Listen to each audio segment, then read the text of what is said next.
hope you guys got that, man, because I had some major interference going on there. Uh, Guys, welcome to the show tonight, man. Welcome to the Lions Den.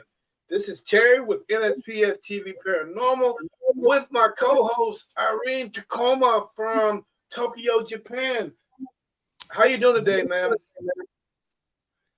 Getting on there. I might cough a couple minutes, but it's okay. I'm trying to get Well, over this you know, cold. But that's fine. You know, I don't want to punch a person when they're down, but I got to get you. yeah, blah blah blah. I got to get you. I have to And get you know you. what? I come back just as hard. That's okay. That's okay. That's what a true friendship is really about. We punch each other when we're down. And don't But forget, I anyway, remember. yeah. But anyway, I hope you feel better. And man, let's get this party started. Tonight, guys, in the Lions Den, we have Paranormal 411. And the craziest thing about you guys, because I tried to look you up and see where in the hell you guys are located at, but it says undisclosed. Yes. Right. Somewhere in time. Somewhere in time. Yes, we're in East Tennessee. Oh, So wow. we're right at the foothills of the Smoky Mountains. Yeah, if I start talking for a minute, you'll hear the accent. Y'all come back now. Well, dude, I mean, it can't be no worse than those guys up in Kentucky, man. Those guys have are unbelievable. And and it says that people in Texas have an accent, but I just don't see it. I don't hear it. Right. Yeah. I grew up in Texas. I actually grew up. My mom moved us from here in Tennessee to Pecos, Texas when I was 3. I lived in Pecos up till I was about 9, and then we moved to Odessa. Yeah, so I lived out west Texas for a little while. Anybody in West Texas got an accent. I mean, I don't understand why anybody want to move to West Texas. There ain't nothing out there. No, it's nothing. The tumbleweeds about as big as the car. Yes. And spiders. Man, Big old spiders. Big old spiders. Oh, we got big ones too here. And you know what's really bad out there? And you know what's really bad out there? Those damn black-eyed children. I am so sick of those little fuckers. Man. I mean, they come around, they knock on your door, they don't want nothing, but they just want to harass the hell out of you 2 and 3 o'clock in the morning. Wow. That's interesting. So, have you had experiences with them before? No. They don't come to the hood. They don't come to the hood. They know that. We live so far back in the sticks that it'd be a long walk for them, so they ain't gonna do that either. Yeah, boy, them boys, hey, I wish they would step up in the hood. You know what's gonna happen to them? There's all kinds of. They gonna get robbed. They gonna get shanked. There's so many conspiracy theories as far as what happens if you actually let one in, though. Because there's never. Nobody really knows because it never really happened. Allegedly, so far, yeah. There has been a few stories of people saying that they knew someone that let them in, and that those people ended up dying. Really? Yeah, and if you really look at it, at the lore of it, anyway, what's weird about it is that they're always asking permission to come in. Well, that's what a vampire does, is it not? A vampire asks permission to come into your home. Mm-hmm. Exactly. Yeah. So it could be based on the same lore. Mm-hmm. Don't know. Maybe. The only can come in unless you you give them permission to come in, including spirits. Spirits are the same thing. If you give them permission to come into your realm, they will come in. Yep. And that's what you call boundaries, right? Yeah, and when it comes to stuff like that, Jason and I do some talks and stuff at around, and we do some local talks and things. And when it comes to spirits and stuff, a lot of times what people don't understand is that it's intention. Yeah, intention brings them into you, and then that same intention makes them go away. exactly. A lot of people believe in holy artifacts and relics and stuff like that.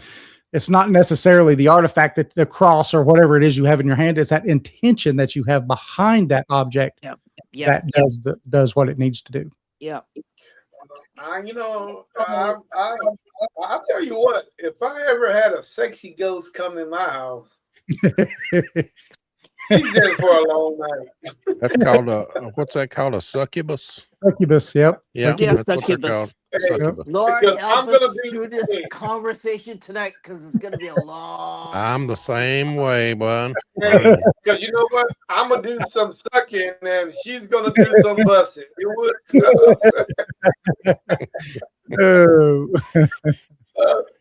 Man, hey guys, welcome to the show, man. I really appreciate you guys taking time out of your day to come chat with me on Irene. I don't really get too many, people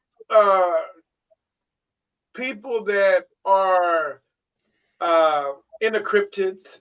Most of the people that come on the show are, just strict paranormal investigators, and they tell me their stories. Some of the stories are amazing. Right. Some of the stories, I mean, it is really far. I like, wow, that really happened.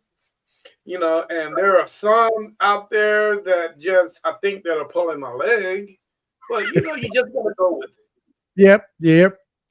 That's a fact.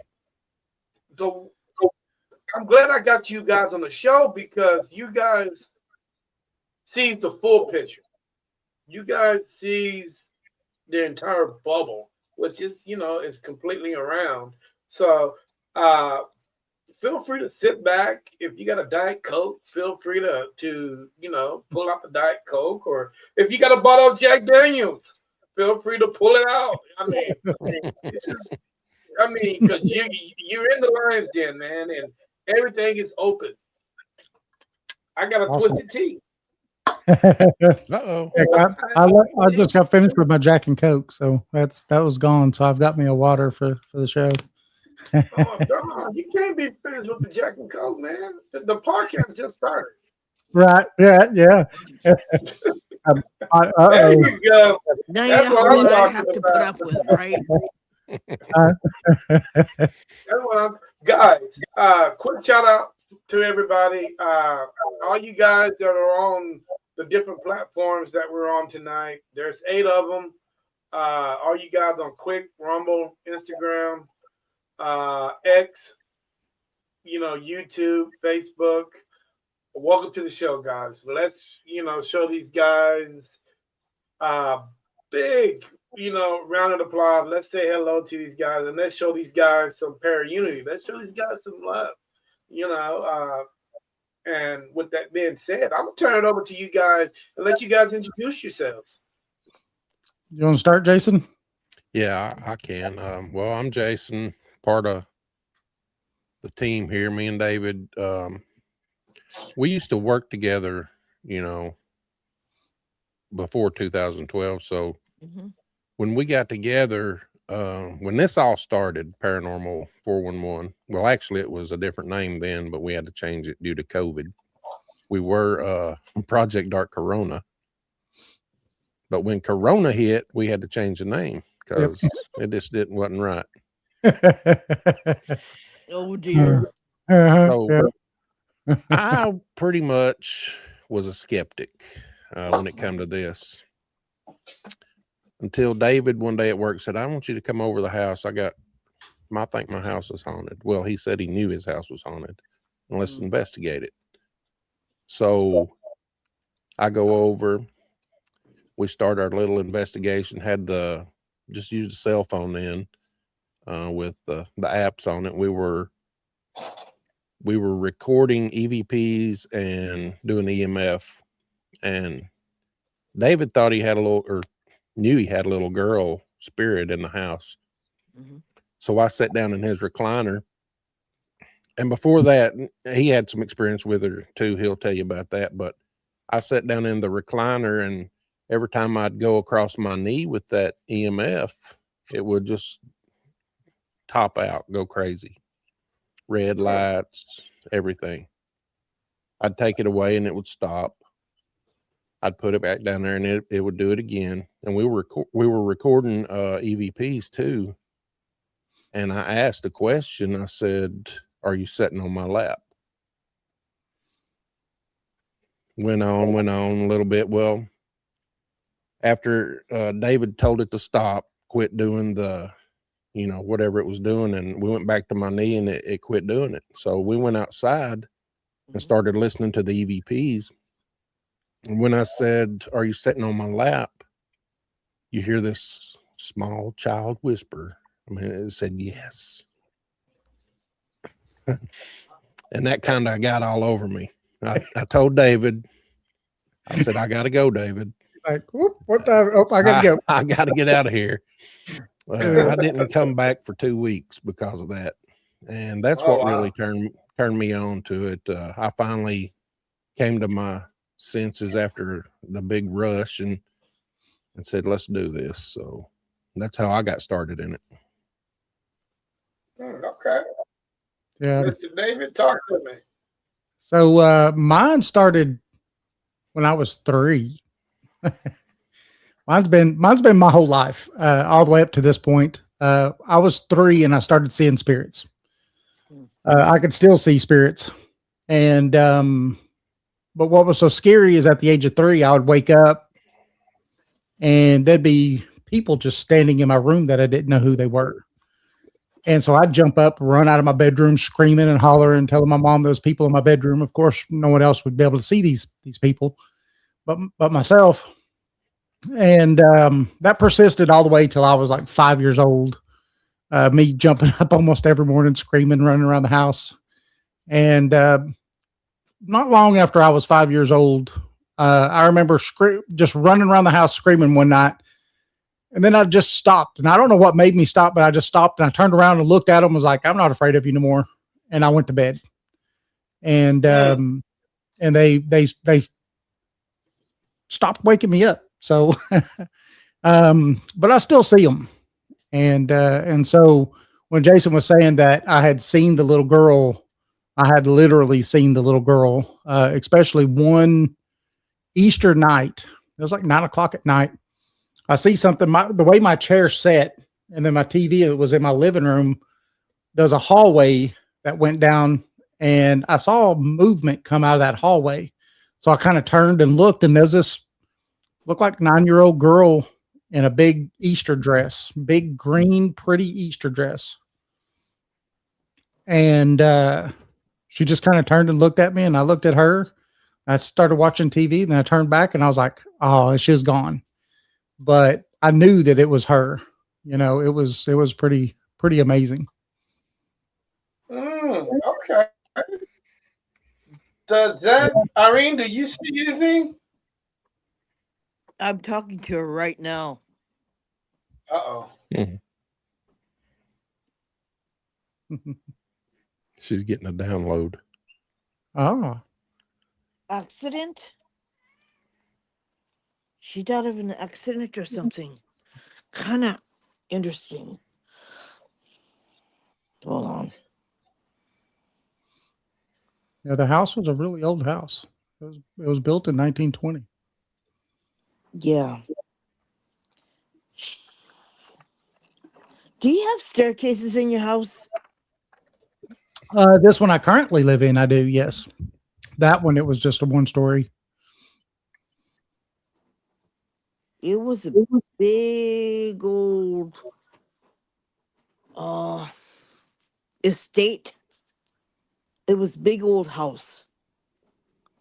There were staircases. She fell down the staircase, and that's how she died. Okay. 4 or 5 years old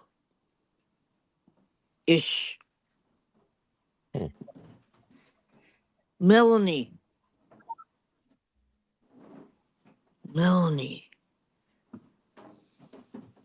Melody?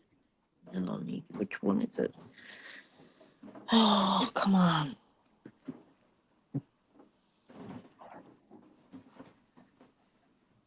Melanie? Is that your name?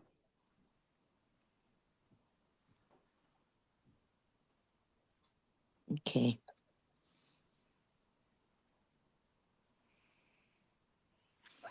There's a big, huge dog that lived on that property too. That was her pal. That was her favorite pet, was a big, huge dog.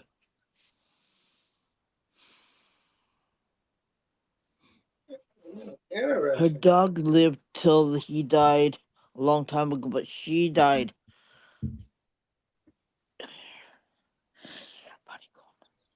Is your body buried on the land? Someplace?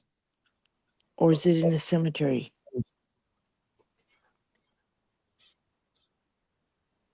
Her body was buried on the land, but there's no marker.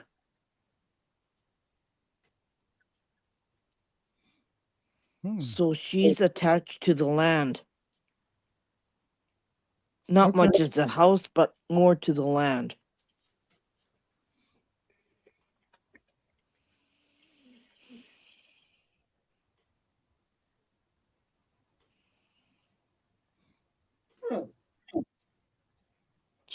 She said her papa, she didn't like her papa that much, but she liked her mama.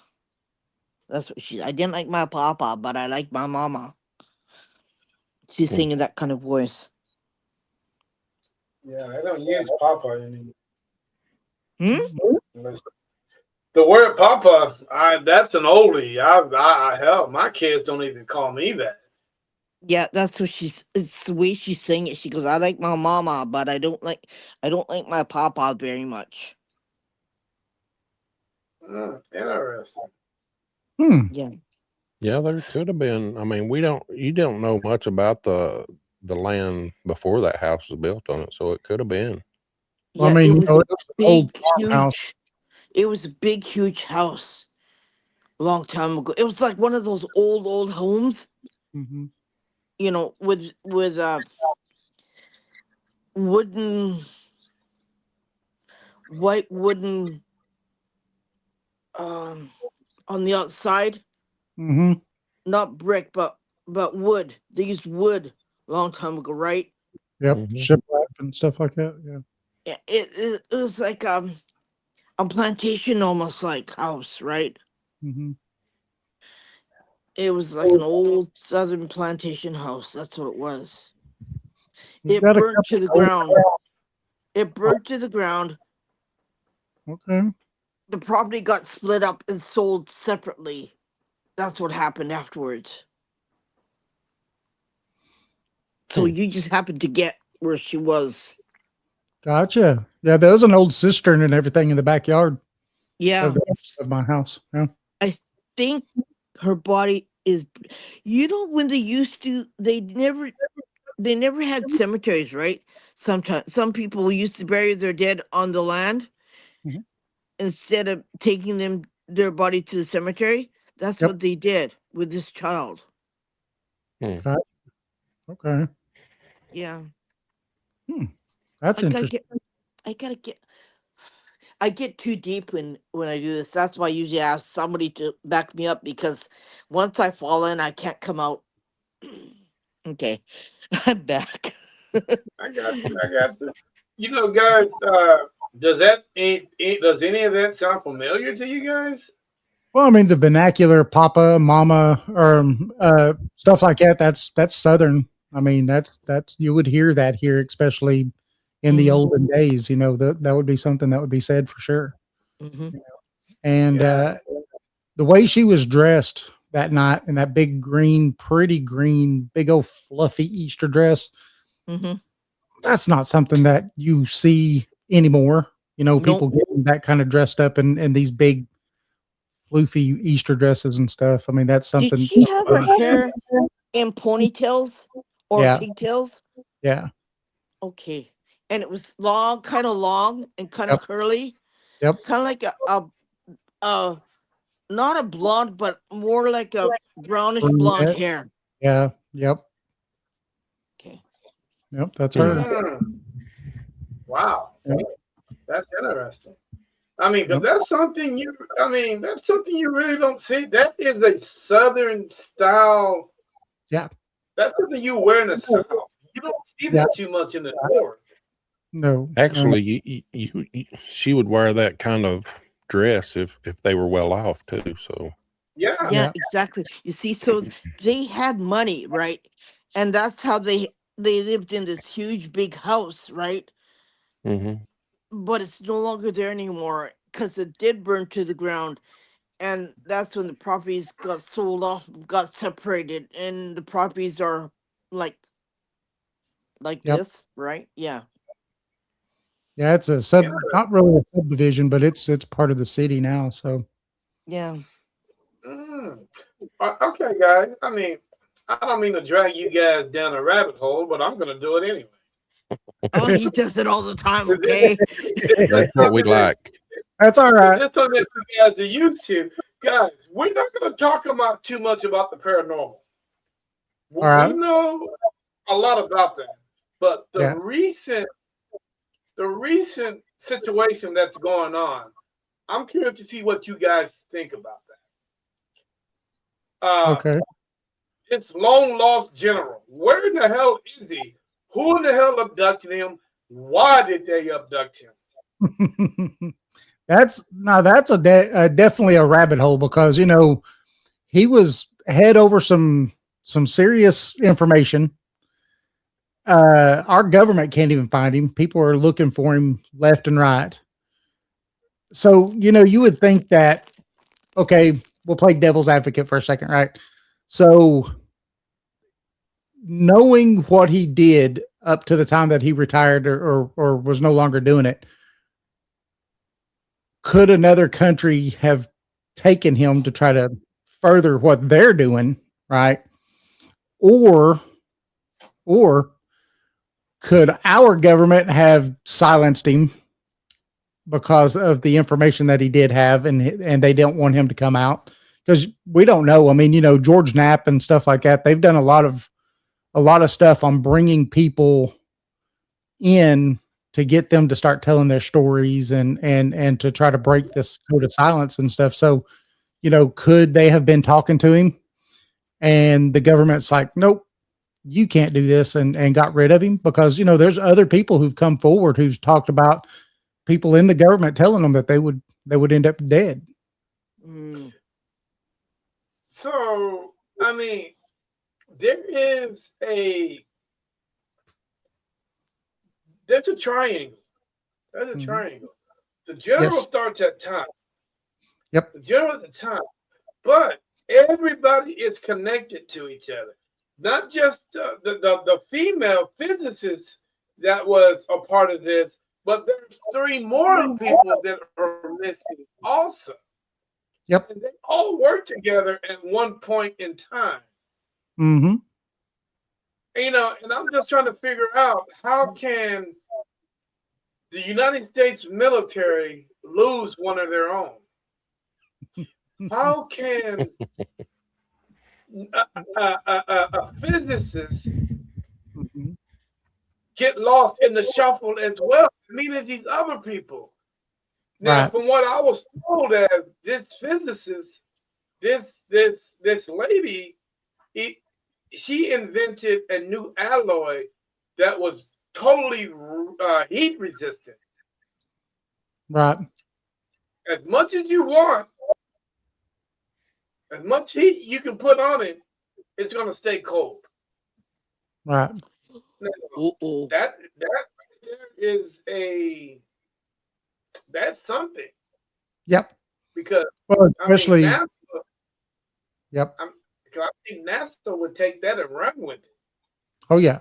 Well, you wouldn't have to worry about, parts of ships, not being there anymore, like what's happened before, where they've had panels pop off the bottom or anything. If it's completely heat resistant, then they could just coat the whole ship with it and they're done, right? You wouldn't have to worry about it. I gotta tell you something after the show. You might want to know what happened to him. Uh-oh. Uh-oh. I ain't telling you on no, not on this. Right. We gotta You know what's funny though is that David Paulides with his Missing 411 series goes a lot into the missing people that end up missing in very unusual ways, right? And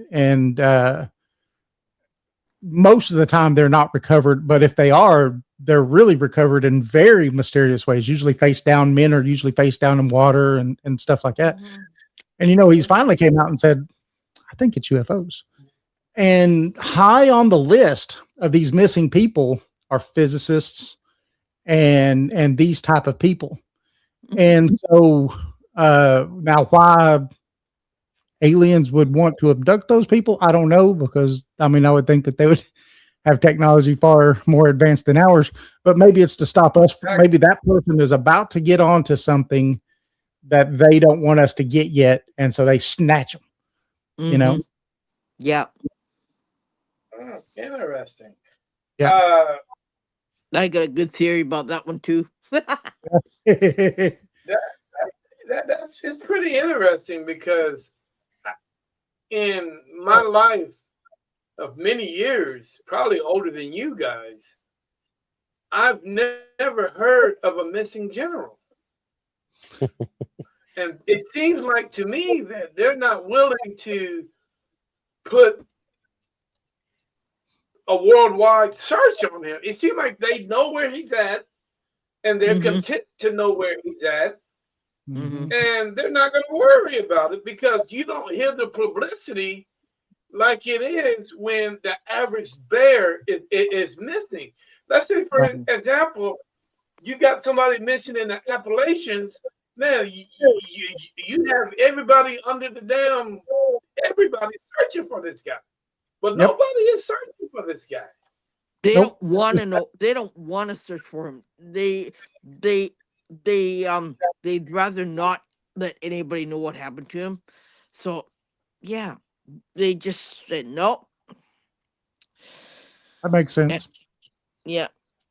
There's a theory on that one. What was it? Only 3 days later, the rocket scientist that was tied to him went missing too. Yeah. Wow. Yep. It's like hide all evidence. Make sure you don't find him. Make sure you don't find anybody else, and push it underneath the table. Or you gotta have a pretty big blanket, right, to put them under, right? Right. Yeah, you gotta have yeah, and get rid of everybody who's associated with him, and including the family too. Yep. Yep. And it's weird is because as close people are missing when it comes to close to one, the Steven Spielberg Disclosure movie that is about to be released. Can't wait to watch that. I'm curious. But they also have what's his name documentaries coming out. The one that what's the guy with the glasses? He's the one that dropped the bombshell on all this, but I can't think of his name off the top. Bob Lazar. Lazar? Yeah, Bob Lazar. He has this documentary coming out. But you know what? There's one person that I'm waiting to have a documentary, which I think he ties into all of this. And that is I believe his name is John Lear. His dad invented the Lear jet. Yeah. I want to see where he fits into all of this. Right.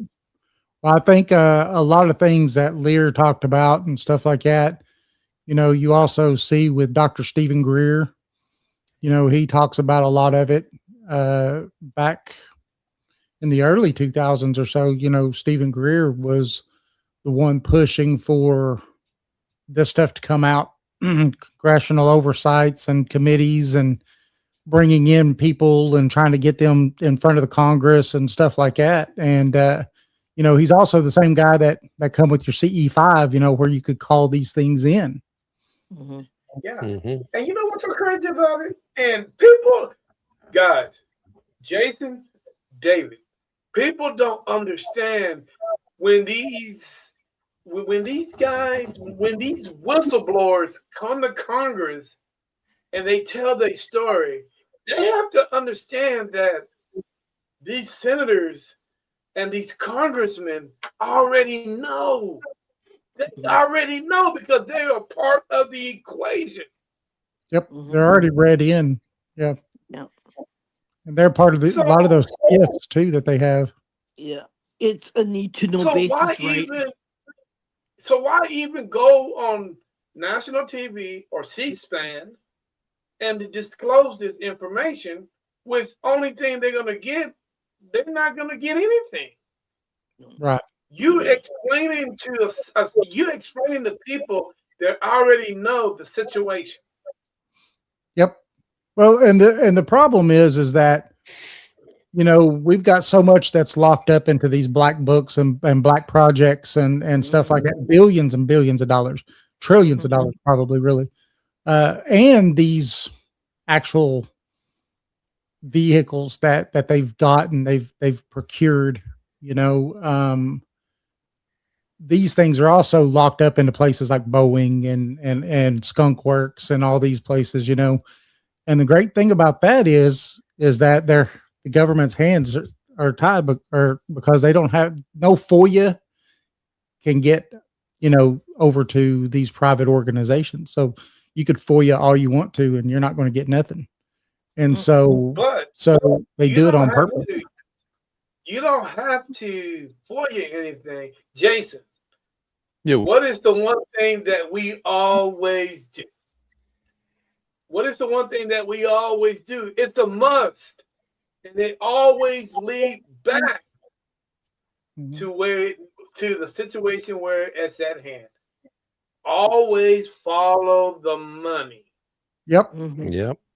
It never fails. If you follow the money, it will lead you where you need to be. Yeah. The problem is that the government and parts of the government have done really well with hiding the money and where the money's going. They've purposefully failed audits with that and not telling purposefully how much money, where it went, and what it was spent on or anything. So when you're not even held accountable for that, then it just shows a bigger issue, and it gets back into things that we've had dead presidents talk about, right? And that's the secret organizations and these ability for this war machine to be able to do things without congressional oversight, to do things on their own. And so, what's funny is that, and I think it was in the 80s, it was the president of Lockheed Skunk Works came out in a press conference and actually said, we now have the technology to take ET home. So read into that whatever you want. But you can look it up, and he did say it. So, I think they already knew that long time ago. I think they knew that long time ago. It's just come out saying that you get little bits and pieces here and there, right? It's up to you to put it all together again. Yeah. You got to be a master puzzle, be able to put these pieces. I think from the time, Roswell, from that time to now, we've basically reverse engineered multiple things like fiber optics. Yeah. What else, David? Night vision. Night vision. Yeah. Stealth. You got stealth missiles. You got stealth airplanes. You got stealth submarines. Yep. Yeah. It's more quiet than stealth. The new stealth submarines are more quiet because you can't hear a pin drop when they go in the ocean. Yep. Guys, and where do you are you guys big Stargate fans? Have you guys ever watched the Stargate movie or I TV love show? Stargate. I love Funny, Stargate. And Jason funny. over here, he goes to sleep every night watching Stargate. So I'm their number Okay, one fan. yes. and this the most intriguing thing is if you look at the end of each Stargate TV show, Mhm. you'll see the United States military on the bottom of each one of those.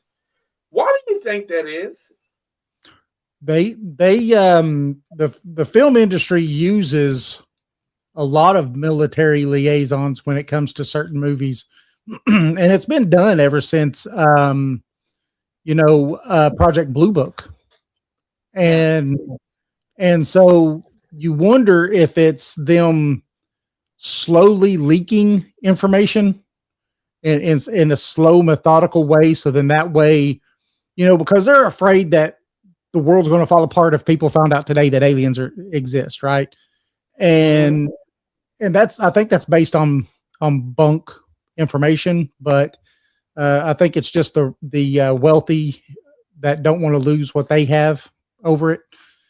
But I think that your average person is just going to be like, so I pretty much figured that, and just keep on going to work. I want Right, to show you right. something, okay? Look at this picture behind me, okay? The Mhm. reason why I put this up because it's very interesting. That's on a big, huge mountain. This side, that side is the ocean. This side is the mountain, okay? Mhm. Um, I'm part of this Shinto religion, which this Okay. is, and aliens created this religion, and only the filthy rich and only the people who had royalty are part of that religion. How did they get these big beams up the mountain? Mhm. It was built long time ago by my ancestors. Yeah. Built this particular temple, and there's huge tree beams on this mountain, right? Mhm. And it's like a step pyramid, so it goes. Yeah, there's steps right all the way up the mountain. These are all the priests that work in that in this temple. But how did they get everything up that mountain long time ago? Yeah. How Yeah. was it created? How did they do a lot of things a Yeah, long time ago? Shit. yeah, But it's guys, crazy. Yeah. it's crazy. But you know, I don't admire the guy. I mean, you know what? I do admire the guy because he's put a lot of information out, and you guys probably know. You guys probably watched him on his TV show. And the only person that I know that has a scientific fact on what actually happened on this planet Hmm. to a certain degree is Bill Carson. Yeah. Yeah. Yeah. I mean, I don't know if you guys agree with some of his terminology, or or, uh, or you guys don't. What do you guys think about it? Well, I mean, I think that he follows a lot of the Sitchinite teachings. So Zechariah Sitchin, and which at a pretty young age I read all the books, and I firmly believe a lot of what Zechariah Sitchin talked about the Watchers coming down, creating humans as a slave Hmm. race, Yeah. and the whole nine yards. And what's funny is that you know the Bible only has little snippets of stuff like that in it, but Hmm. when you go back to older texts than the Bible, Hmm. back to cuneiforms and older writings, then you get Hmm. the full picture of these kings and how long they lived, and Hmm. and you get to see the Sumerian kings lists and all these things, and then you start wondering, wow, you know, um, And they it, even showed them how they would travel in the air, yep, right? And yep, what vehicles they used to travel. yep. And what was funny is that Zachariah Sitchin, even back in the day, we hadn't even seen Uranus at the time yet. And he read on the tablets and he says, okay, it's going to be this bluish green planet that has, rings around it. And we didn't even know at the time. We hadn't got to see it yet. And when Hubble was first put up and everything, that's when we actually first got our first really good big glimpse of it. And it turned out to be exactly what Zecharia Sitchin had wrote about, even though they still try to bash him today for saying that he never knew how to read cuneiform. He couldn't do this. He couldn't do that. He mistranslated all of this stuff. And what's funny is what's in a translation. You look at the Christian Bible, it's full of mistranslations, full of them, from one end of it to the other, full of them. And so much so that they're called interpolations.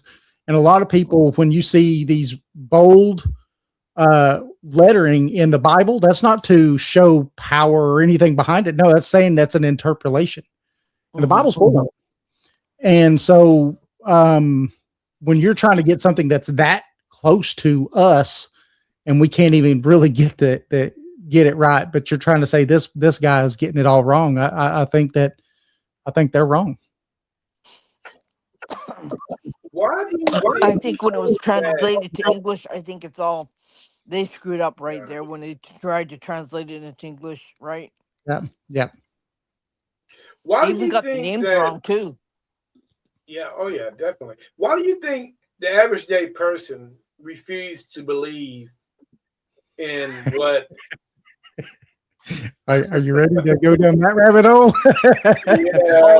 Why do Okay. you think I'm gonna mention one thing. Okay, Terry likes to get his finger stuck in the light socket all the time. This time he's getting his head stuck in the light socket. Okay, so you go ahead and go down that rabbit hole, Terry. because I think the audience want to know, why do you think if there is so much evidence about so many different types of aliens that are out there that allegedly put us together? Native American tribes. Why do they still believe in the Christian Bible? Why do they still believe in the Bible when they know logically that this could have happened? People have to understand that science is evolving every day, but the Christian Bible has not in hundreds of years. Thousands. I don't understand why people have not evolved with the science. They're still stuck in their ways, or like, oh, I'm praying to this. I mean, I'm not saying that there's not someone out there that's almighty. Right. I'm not saying that. But if the Anunnaki, Leo, his dad, the brother, came down here digging for gold, looking for a race to erase us, and whatever they did, and they're like, well, hey man, the big revolt came. They're like, well, hell, let's go ahead and put these people together and see if they can do it for us. And so the evolution begins. So why is it hard for people to understand that situation? It's an easy question to answer, but a hard one at the same time. And there's one word to it: indoctrination. So what a lot of people, when they hear that word, it triggers this bad thing of, oh, well, you're just talking about religion, or you're talking about this. But you got to understand that from the moment you're born, you're indoctrinated into your culture. You're indoctrinated into the way your parents believed, their parents believed, and their parents' parents believed before them. Most people will not tear themselves away from that belief system because they don't want to be alienated from those people. So therefore, this indoctrination carries this on and on and on. So whether you actually believe it or not, it's something that you're going to practice and something you're going to do because that keeps you grounded with those people that you see as your peers and so on and so forth. So, The problem is that we indoctrinate from the time a child is born. They get indoctrinated. They don't get to find who they are. They don't get to find what they want to do. We as parents say, this is your name. This is what you're going to do. This is what I expect from you. And so we indoctrinate these kids into everything, into our own religions, whatever our religion is. We indoctrinate them into our societies. And so those indoctrination molds those minds at an early age. And so, when people get older, a lot of people aren't like us, and we don't, where we ask these questions and we think these things. Other people might do it, but they're not going to rock the boat. That's as far as they're going to go with it. Plus, you're taught as parents to be a part of something, to belong to something, to belong to a church or to belong to something. Yep. Instead of being all alone. Yep. And you got to be, you have that sense of community, right? And if you're not indoctrinated or you're not part of that community, then you're an outcast. Yeah. Right? You're the witch in the woods that didn't want to be part of society that people would go after because she didn't believe the same beliefs as everybody else. Wasn't that she was a bad person? No. She just didn't believe, and so therefore they searched after her and killed her. Yeah, that's funny because I'm into witchcraft myself too. So I'm a gray witch, okay, but I do it to protect my home, protect my family, and help my friends so they can protect their home. I don't go out and do crazy stuff because I'm not like that. But sometimes you wish you would, right? Yes. I have those intentions sometimes, but I do not go over with it. No, let me tell you my story with religion. When I was yikes. Yes. Before I can even remember, I was church every time the doors open. If I didn't go to church, I got in trouble. Even up until I was 17, 18 years old. If I didn't go to church, I was no good. And the more I thought about it, the more I kept seeing what was going on. And they had me so scared to die. This is why I was in church. So scared to die, so scared to do this, so scared to do that. And control mechanism.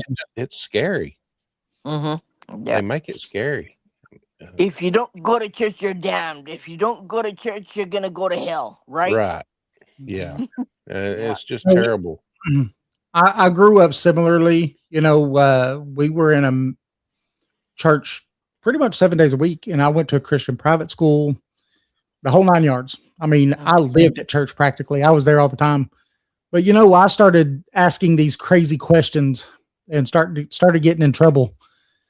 I've kind of always been that way. But, it was so... Name a mom or a mother or a father that would condemn their kids to anything like an everlasting hell. Name one that actually loves their children that would do that. And I'm sorry, but he supposedly have this unconditional love for everyone.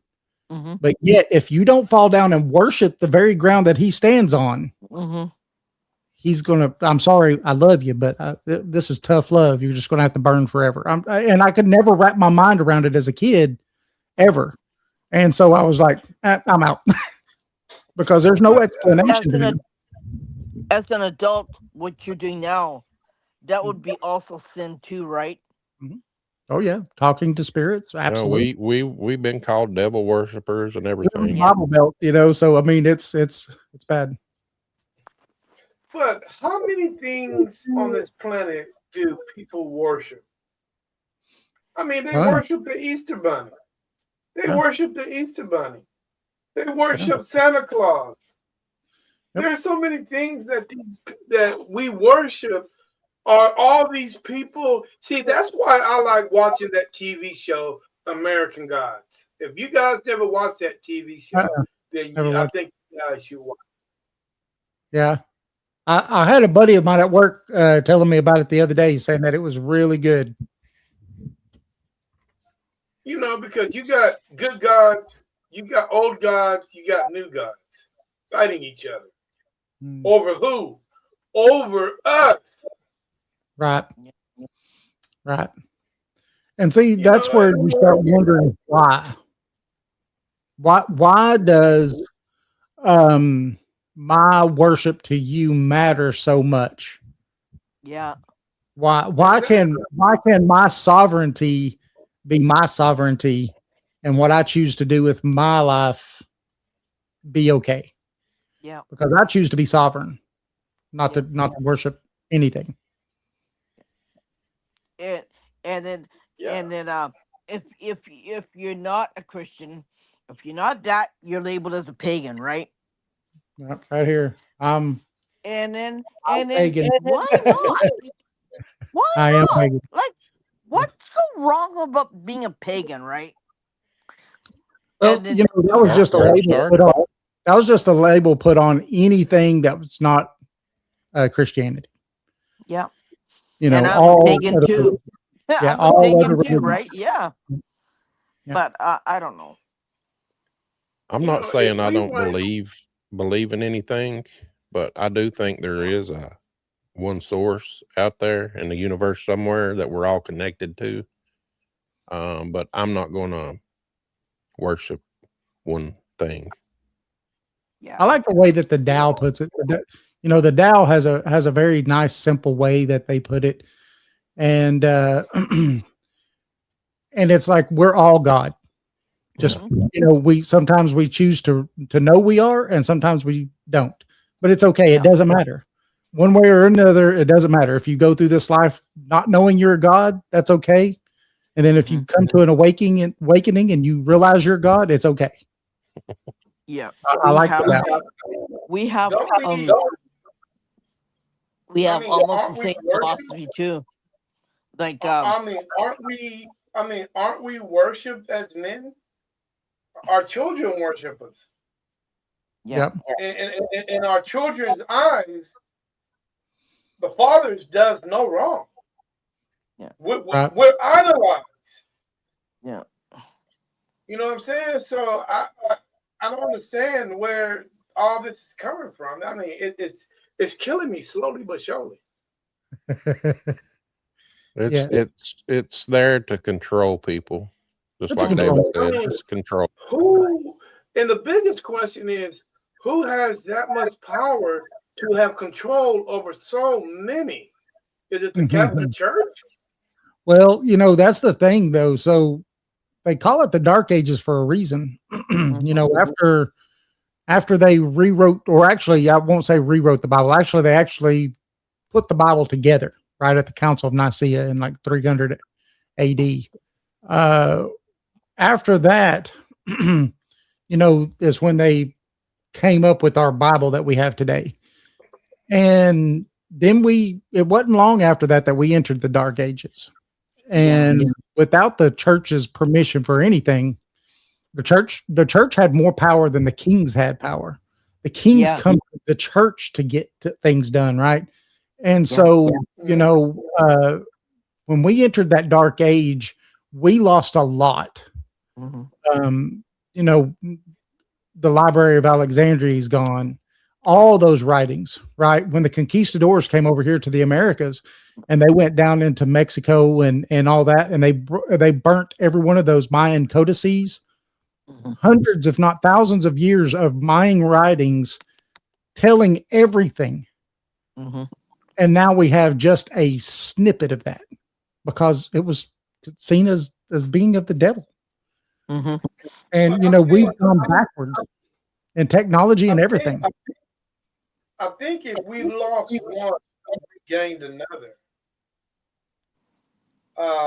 You know, the when the scrolls came into existence, I think that shed a light on so much. You know, the Dead Sea Scrolls. You know, it, Mhm. it just opens up a pathway to, I think, enlightenment, and hopefully it'll give people an opportunity to think outside the box. Yeah, If you're not, I think that if you look at the Ethiopian Bible, though, the Ethiopian Bible has not changed in thousands of years, and the Ethiopian Bible had those very same things in them that was lost, and we caught with the Dead Sea Scrolls. And so, it's not like these things were lost. No one was looking for them because, these are things that mainstream churches and stuff did not want out, right? They don't want, they don't want you to know the secrets about the secrets about the secrets, right?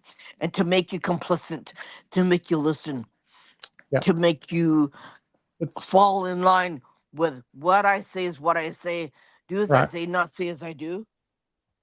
Right. I think some of those scrolls were just rewrites of prior history, like from the Sumerians. They had the Epic of Gilgamesh, the same story as the flood, exact same story. Noah's story, exactly. But yes, 2,000 years older than Noah's story.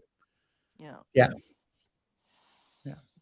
It's crazy. And so when you start looking at the Epic of Gilgamesh and all these old Sumerian writings, and then you start looking at the newer stuff, right, that happened in Egypt and with the Jews and stuff like that, they were just retelling the stories that were told much, much, much, much earlier. Much earlier. Just a retelling. And I don't understand why people don't believe. Yeah. I mean, people are still in denial as they are, as they were back then. Yep. They're and scared like because say, they're scared to know. They're scared to learn. Once they get it in their head, no, this is what you're taught. This is what you're supposed to learn. This is what you're supposed to believe. This is what you're supposed to do. Like, if you're a good person, you go to heaven. If you're rotten son of a bee, you go to hell, right? So that's what you're taught. You're taught to comply the way that you're told to when you're a young kid. And as you grow older, you teach your kids to do the same thing. So it's like a domino effect, like all the same pile, right? I was lucky that I didn't have to do that. I was lucky that I didn't have to, but yeah, it's. I would like to meet the person. I would like to meet the person that indoctrinated all of this. We would have an amazing conversation on what all of this. And I don't know if it's a God or gods. I don't know. But the thing is, this world worship many gods. Yep. Not just Jesus Christ, not just Allah, not just the Easter Bunny, not just the little man in the suit that Santa Claus. There are many gods that are being worshipped. Yep. There's multiple times that the Bible contradicts itself. Genesis, the creation, said, "Let us make man in our image." That's what the verse says. Yeah. But what that sound like to me? What? That sounds like some alien had the capability of had some DNA technology and saying, I'm going to make these slaves in my image so they can go harvest my gold. Well, that's what the Anunnaki done, right? And if you look at their writings, which is much older than the Bible, that's exactly the exact same verse that Jason just talked about is in that also. And it says the exact same thing. Let us make man in our image.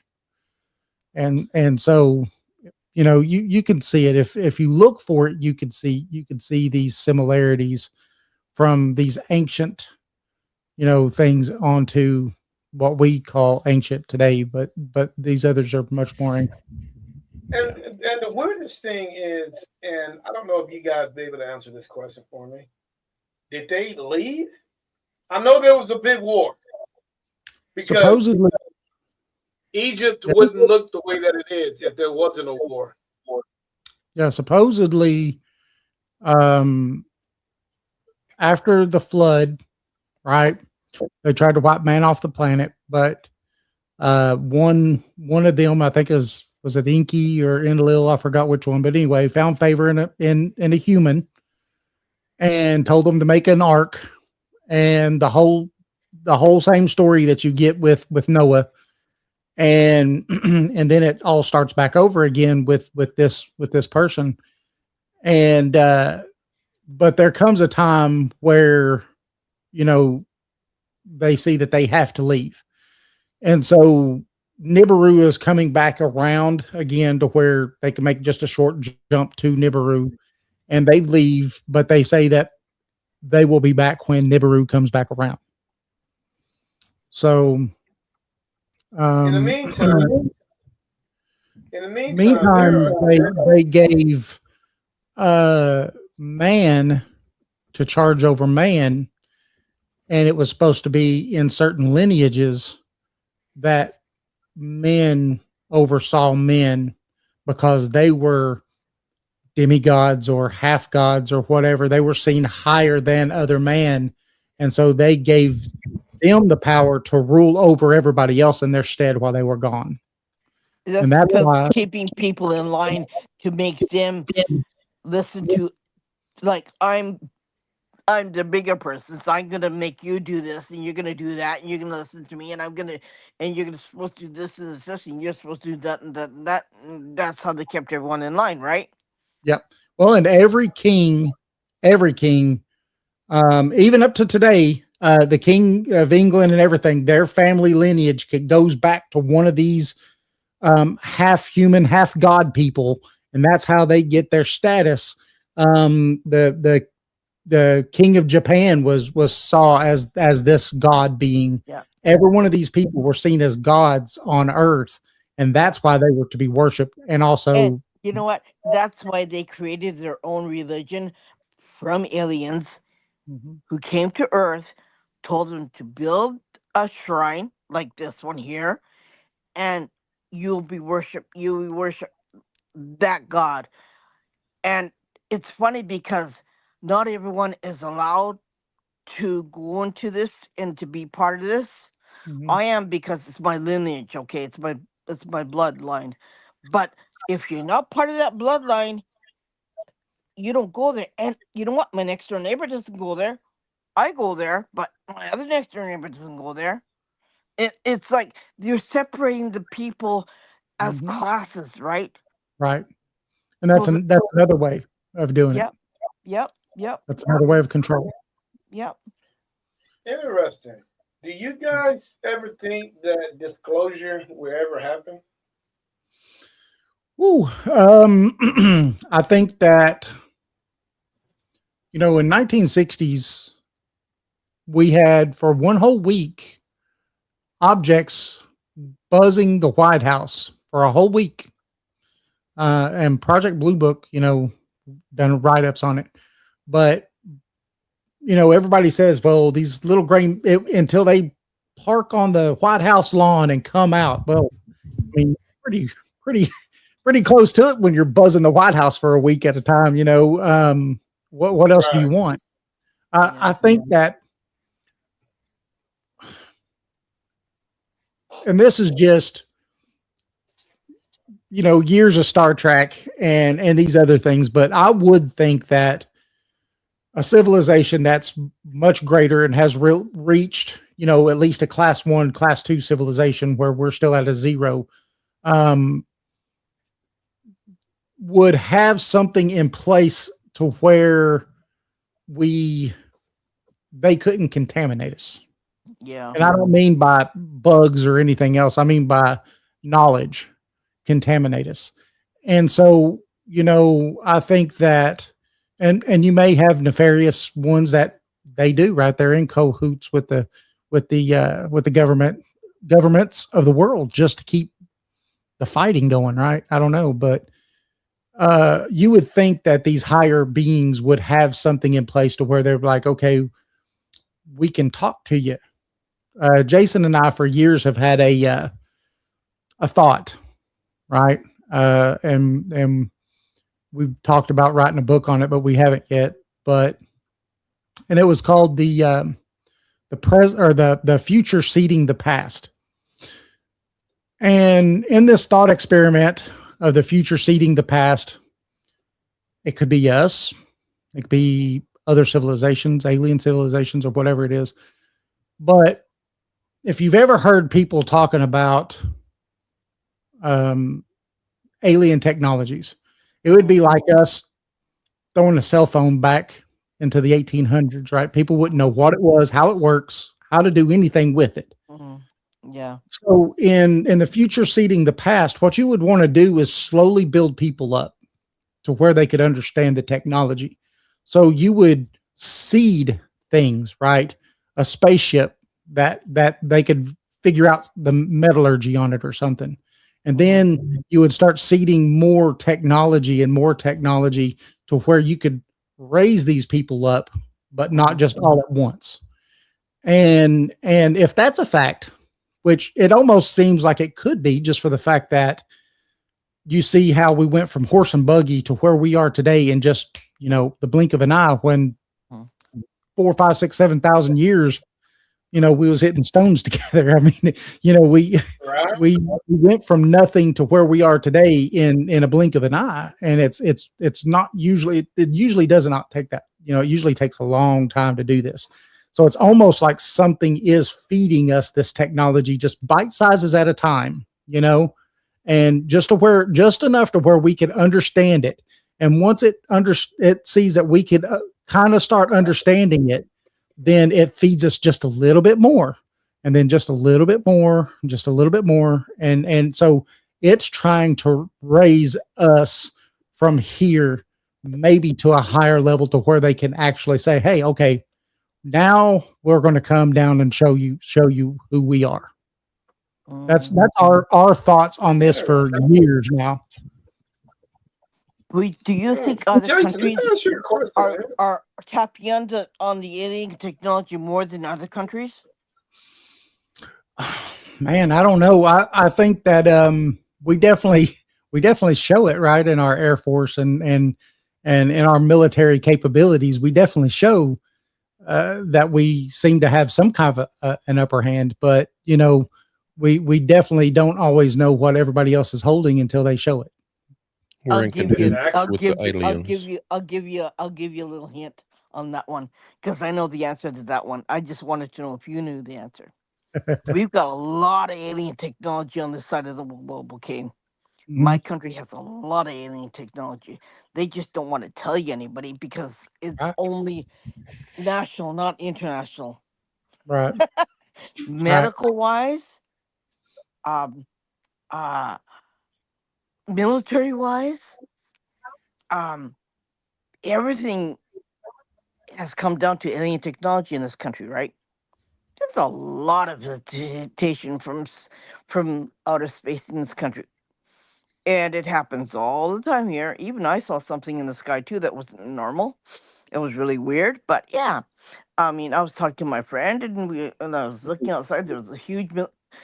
I don't live too far away from the military bases here, because you always see helicopters flying around, and you see commercial airplanes flying around too. But there was a huge helicopter flying around, and I said, "Geez, it's 8 o'clock in the night. Come on, like." Be quiet. And then I said, holy shit. I went like that. But it's just normal in this country to see spaceships in the sky. Yeah. Okay, we I get it. Like, so everyone says, oh, did you see that? Oh yeah, it's in the sky. Yeah. And everyone's taking pictures of it, and everyone's taking a video of it, and nobody really said, oh my God, oh, that's scary. Nobody does that. I said, oh, that's that. Yeah. But we have really good friends of ours from Mexico City, Mexico. Yeah. And it's there too. I mean, it'll make the news when they see things like that. They don't have that separation like what we do here in America, where the government won't say, like where we had all those hot air balloons that we shot down, right? Hot air balloons. We used $500,000 missiles to shoot down a hot air balloon. Yep. Okay, go ahead. Tell me another lie. News here is You know, open, that was, and it's not controlled by the government. Yeah. It's different. you know, that was the next question I was going to ask you guys. What the hell happened in El Paso? El Paso. Uh-oh, you're gonna have to fill me in. I don't know. Are you? Was Oh, that you guys didn't hear about that? that spaceship that had an accident and fell from the sky? Recently, They, yeah, last month. And they It had to was all over build the buildings news. around it to cover it up, so they didn't want anybody else looking at what happened. Yeah, dude, they shut down the airport, the airspace for like allegedly for a week. No, To- that's interesting. I must have been under a rock retrieve, that week. to recover something. And once they recovered it, they're like, well, you guys, and I'm not talking about they shut down airspace. No no hospital helicopters that can transport you couldn't fly in. I mean, they shut down the El Paso airport. That who does it? I don't know who has control of the airspace more, the FAA or the United States military. Military, Military. Yep. military, right? 100%. Yeah.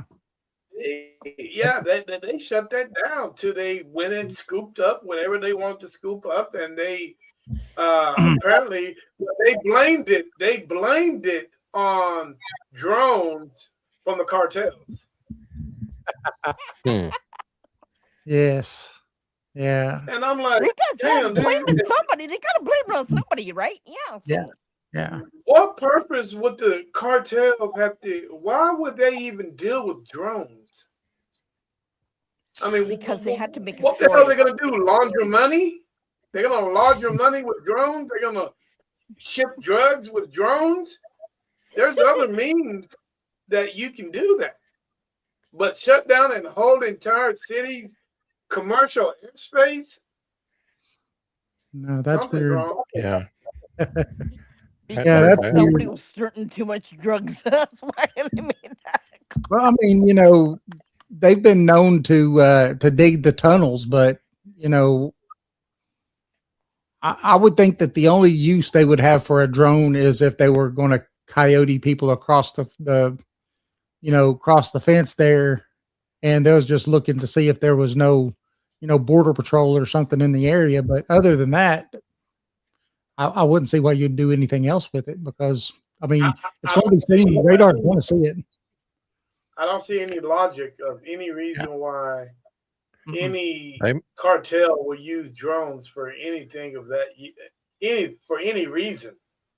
Right. Because They the government they was might have starting hired the good Amazon stuff, to that's why. deliver their packages. They were starting the good stuff. That's why. Amazon, that like the whole situation, it's just incident after incident after incident.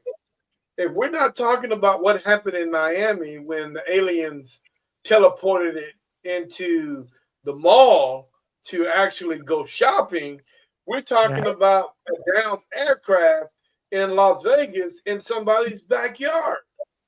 They wanted to get new pairs of Nikes. That's why. That was an odd story. The Vegas story.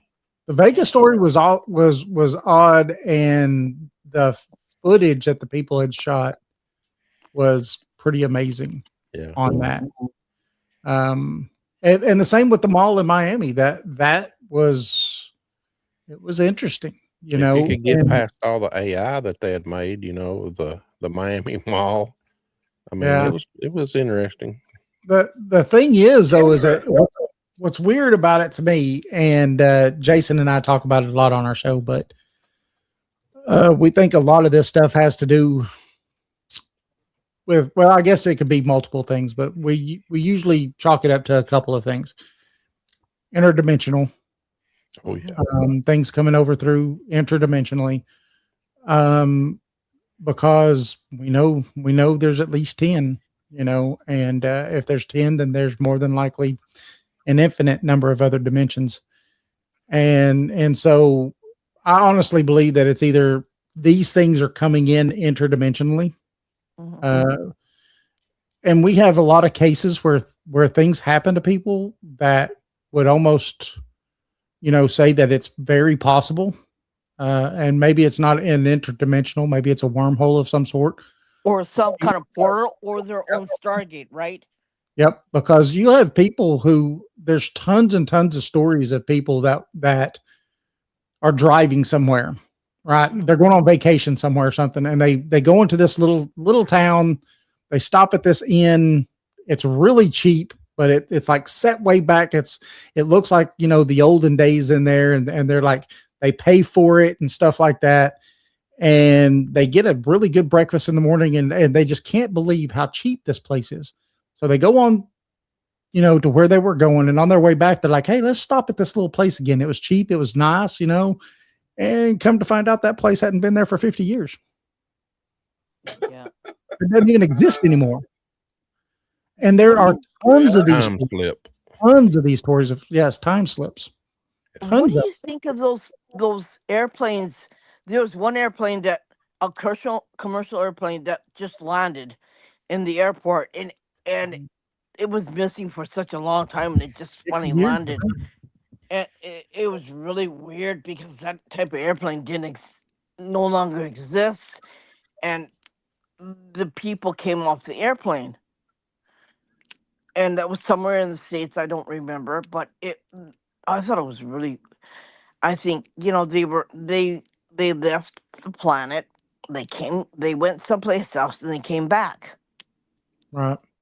I think that was in South America somewhere. It took off in the 60s and landed In the 90s. in the 90s, and Yeah. the people that were on it were still the same people, the same thing, the same And looking people.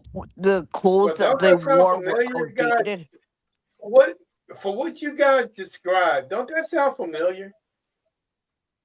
Yeah. Don't that sound familiar? The movie Close Encounters resembled every aspect of what you guys just talked about. Yep. Now, they say the movie Close Encounters was an actually true event that got leaked out. Yep. Yep. Now, I don't know if that's true or not, but what she just described is something that allegedly happened. Yep. Yeah. Oh yeah. Apparently, the person who was going to interview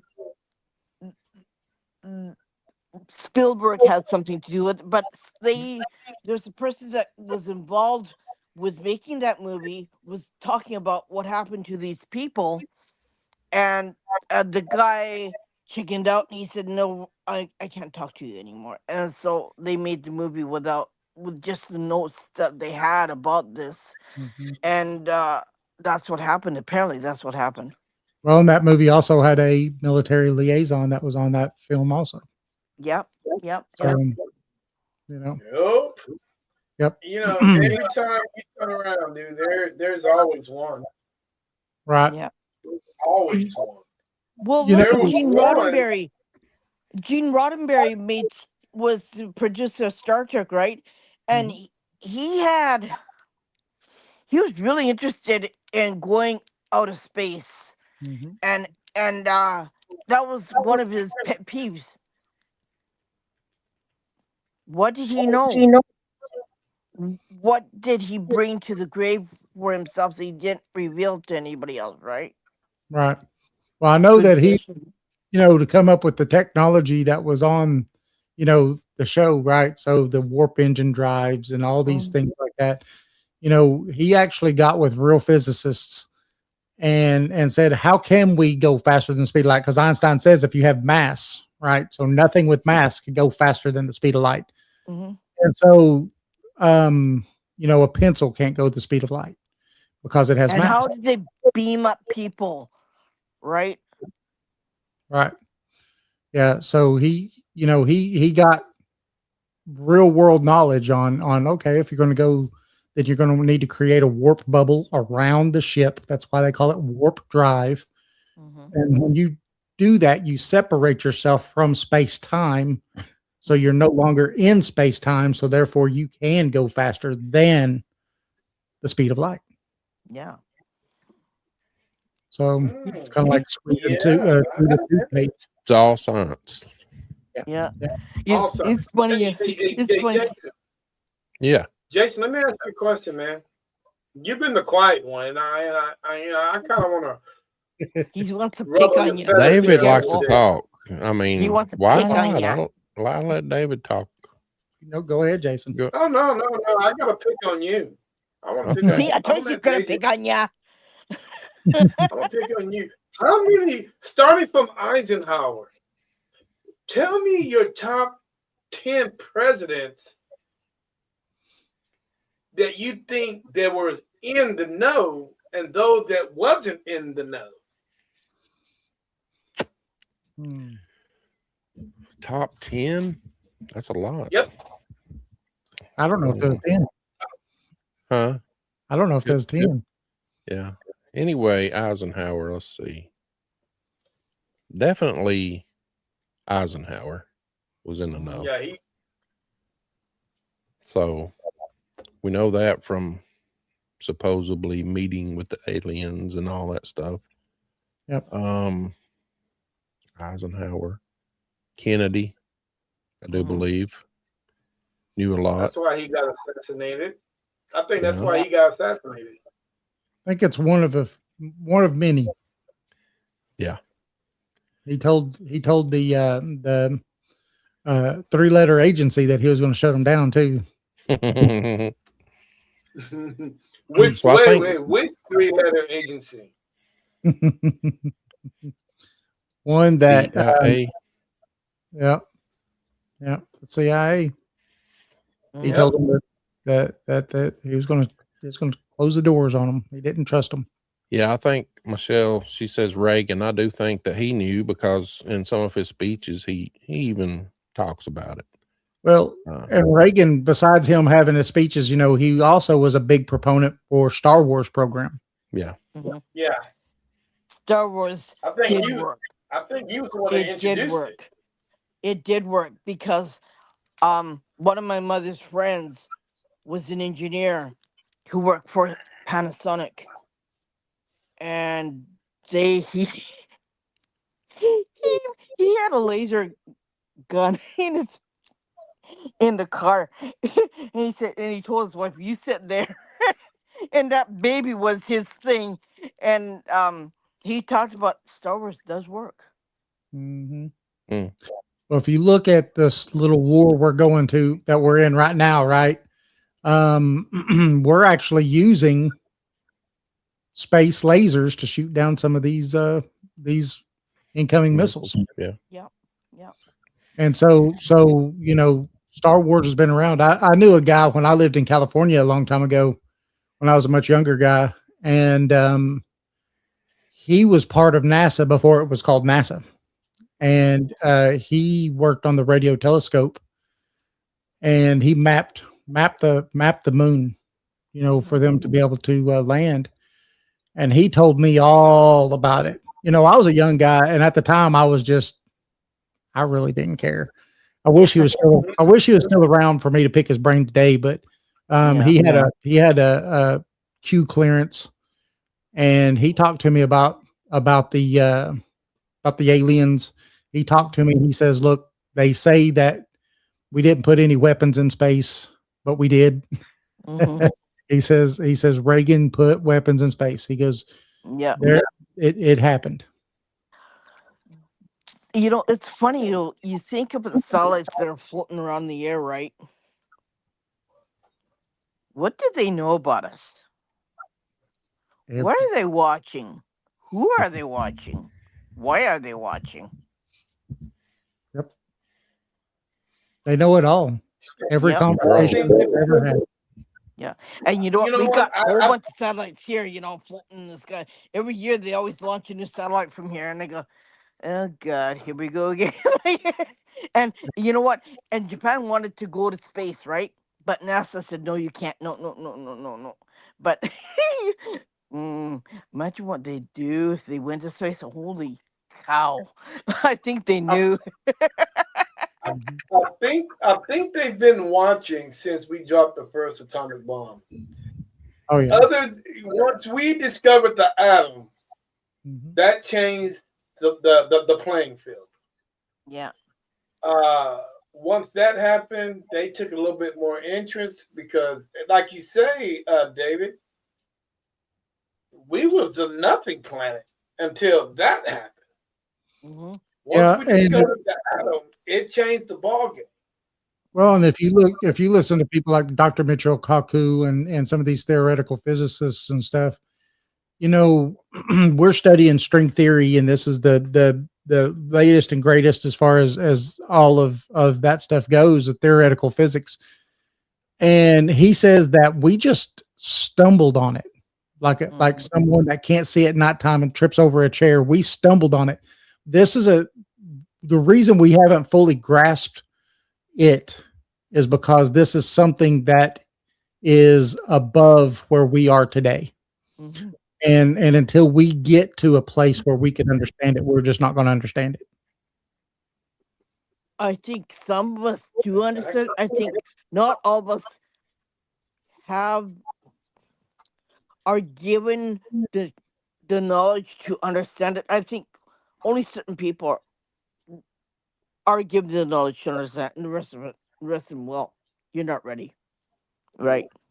Yeah. Yeah. And it's the same Uh, thing about yeah. me. It's the same thing about me and my abilities. I know a heck of a lot, but I can't tell anybody, and he gets on my nerves every time because he thinks I should tell him, and I said I'm not gonna tell you, blah blah blah, right?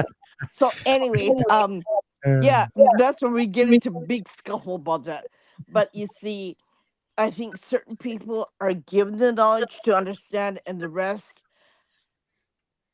saying you're not ready. Until you're ready, we ain't gonna tell you anything. And that's where I'm bound to secrecy, where I can't tell everybody everything, right? And until that time, you're gonna have to wait. Right. And You that's the know, part. yeah. That's where Hey, my shoulders Jason. are so heavy. I want to, but nope. Hey, Jason. Do you think Ford knew? You think President Ford knew what was going on? I don't think so. I I Mm. don't think think he so was either. just a puppet. What about Carter? He had his own sighting, but Because I, because Carter threatened the military that he was going to go public, yeah, but something happened where he decided not to do it. he had his own sighting. I forget what year it was, but and it was out all over the place that this is what he saw, and I think he might have known.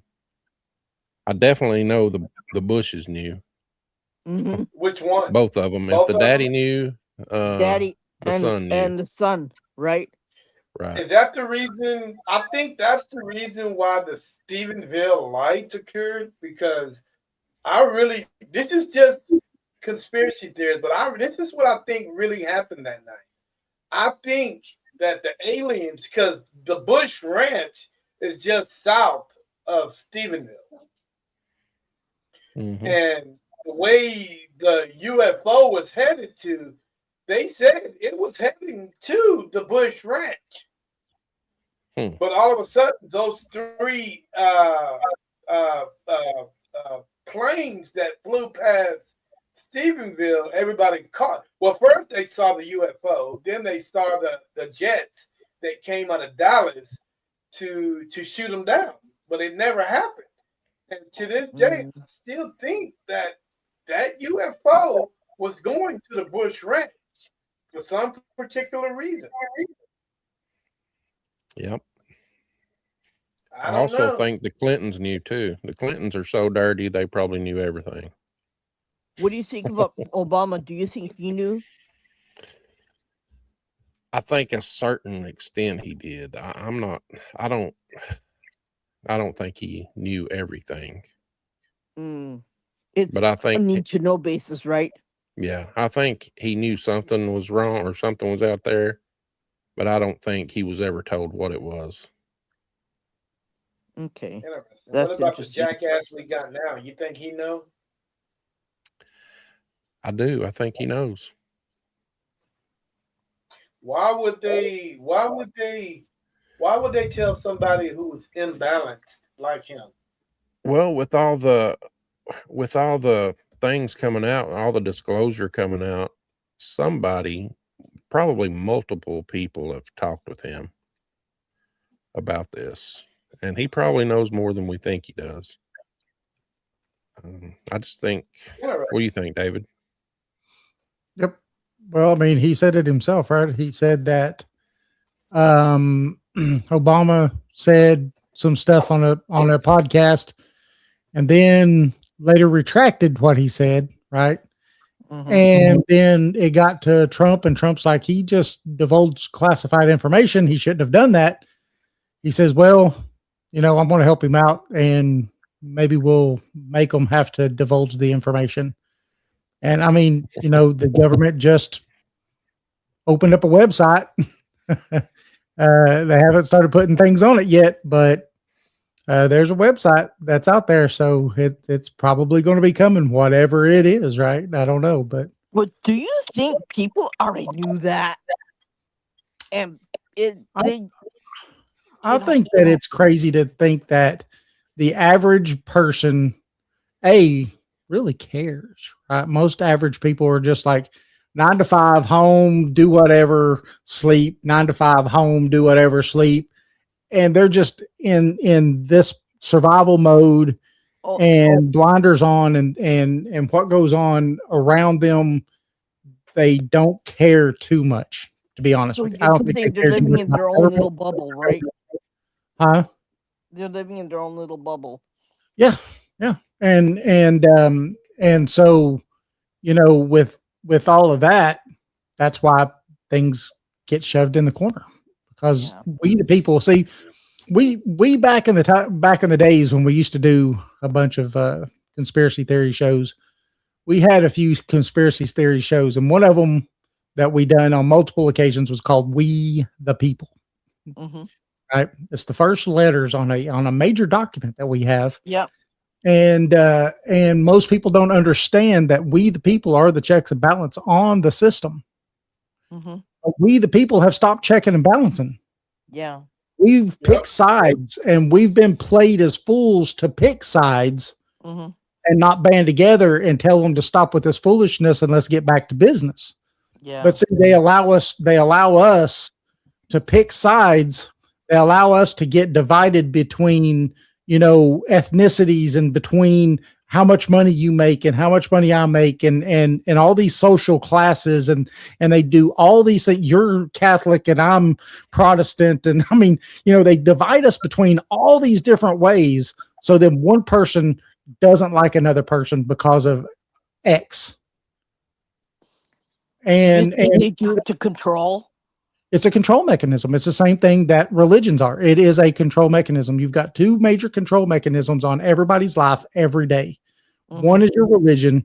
The second one is your government. And it's been like that since day one.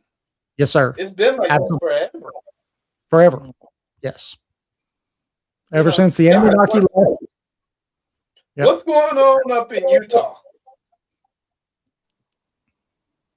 Like what? Like the Skinwalker Ranch type stuff, or the Skinwalker? Yeah, but you know what? I think Dugway is tied into Skinwalker's Ranch. I don't know if you guys know what Dugway Proving Ground is, but Dugway is the second Area 51 that nobody wants to fucking talk about. I don't understand why nobody wants to talk about it. There's a lot of strange things that are going up in Dugway that,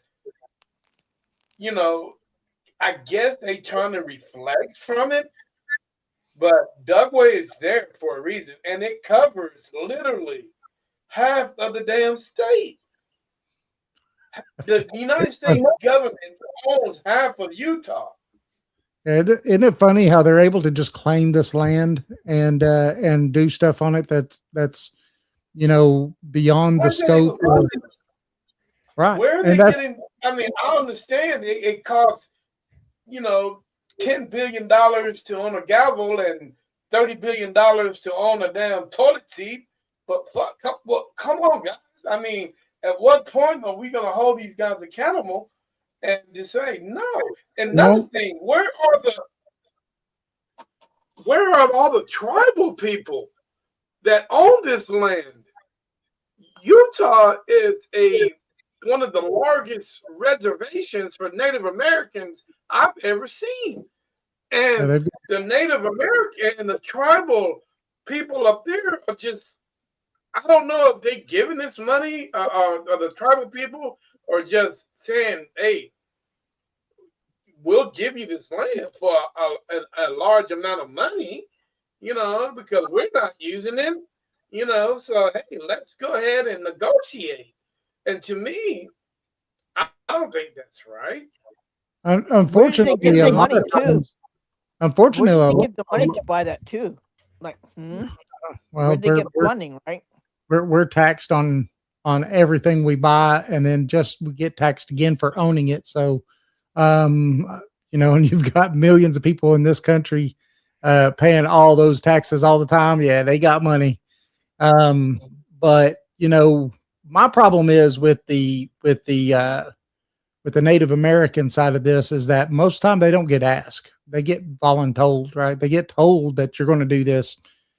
And whether it goes against the treaties that they've signed with these tribes, they still break those treaties even today. And so, yeah, it happens. It still happens. And that's the problem with a lot of this kind of stuff. So, it's crazy because I thought once, the United States were formed, and I always thought it was we the people. It's supposed to be. It's supposed to be. It's supposed to be. It's not. See, when we started allowing citizens to vote, see, way back when we first had the Constitution, if you didn't have a stake in the country, if you didn't own property, if you didn't have a business, if you don't own something in America that you have a stake in America, you did not get to vote. Right? It didn't matter what you were. You could not vote if you didn't own something, because it didn't have the money. If you didn't have the money too, right? You had to have some kind of money. Well, if you don't own something, right? You don't own anything. Yeah. Then when you go to vote, you're voting for this guy because he's saying he's going to give me money, or he's going to do this, or you don't have a stake in the game. No. And most people nowadays don't care. Don't have a stake in the game. They don't care. They don't do their research. They don't look up these candidates and actually see who these people really are. Mm-hmm. They don't do anything anymore because we, the people, don't care. And we're so divided again. Like I was saying, we're so divided against all these other things that they divide us on a daily basis. Mm-hmm. We're so divided because of these things that we can't get together for a minute to have even an honest conversation about something. So we, the people, they have broken we, the people, where our checks and balances, they broke that, and they broke it a long time ago. Also, if you promise something, right? They say, "Oh, you're gonna give me money, right?" So, yeah, most definitely I'm gonna vote for you, right? Yeah, like you got something that I want, right? So that's why I'm gonna vote for you, because you're gonna help me. You're gonna make me rich, right? Yep. And that's bullshit. I'm just trying to figure all this out, because to me it seems like there's a straight line to it. It just, everything points back to somebody. And I'm just trying to figure out who that person is, because whoever that person is has more power than the president, than the damn the Vatican. Mhm. This person has more, and it's probably just an average bear that goes home to his family, eat to the table just like everybody else. But The thing, when he goes back to work, he put his suit on, put his black jacket on, put his black shoes on. You guys see where I'm going with this, and heads back to the office. yep, yep. You know, the problem is that whatever's behind the scheme of everything uh, runs a long game. You know, it's not a short game. They're looking 100 years, 200 years down the line, and they're making small moves at a time. It's almost a game of chess.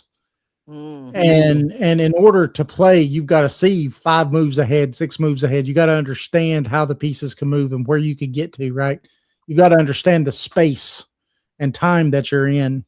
And then you've got to do something that, again, you know, I hate to beat a dead horse, but you got to divide the people, because if people are together, they're strong.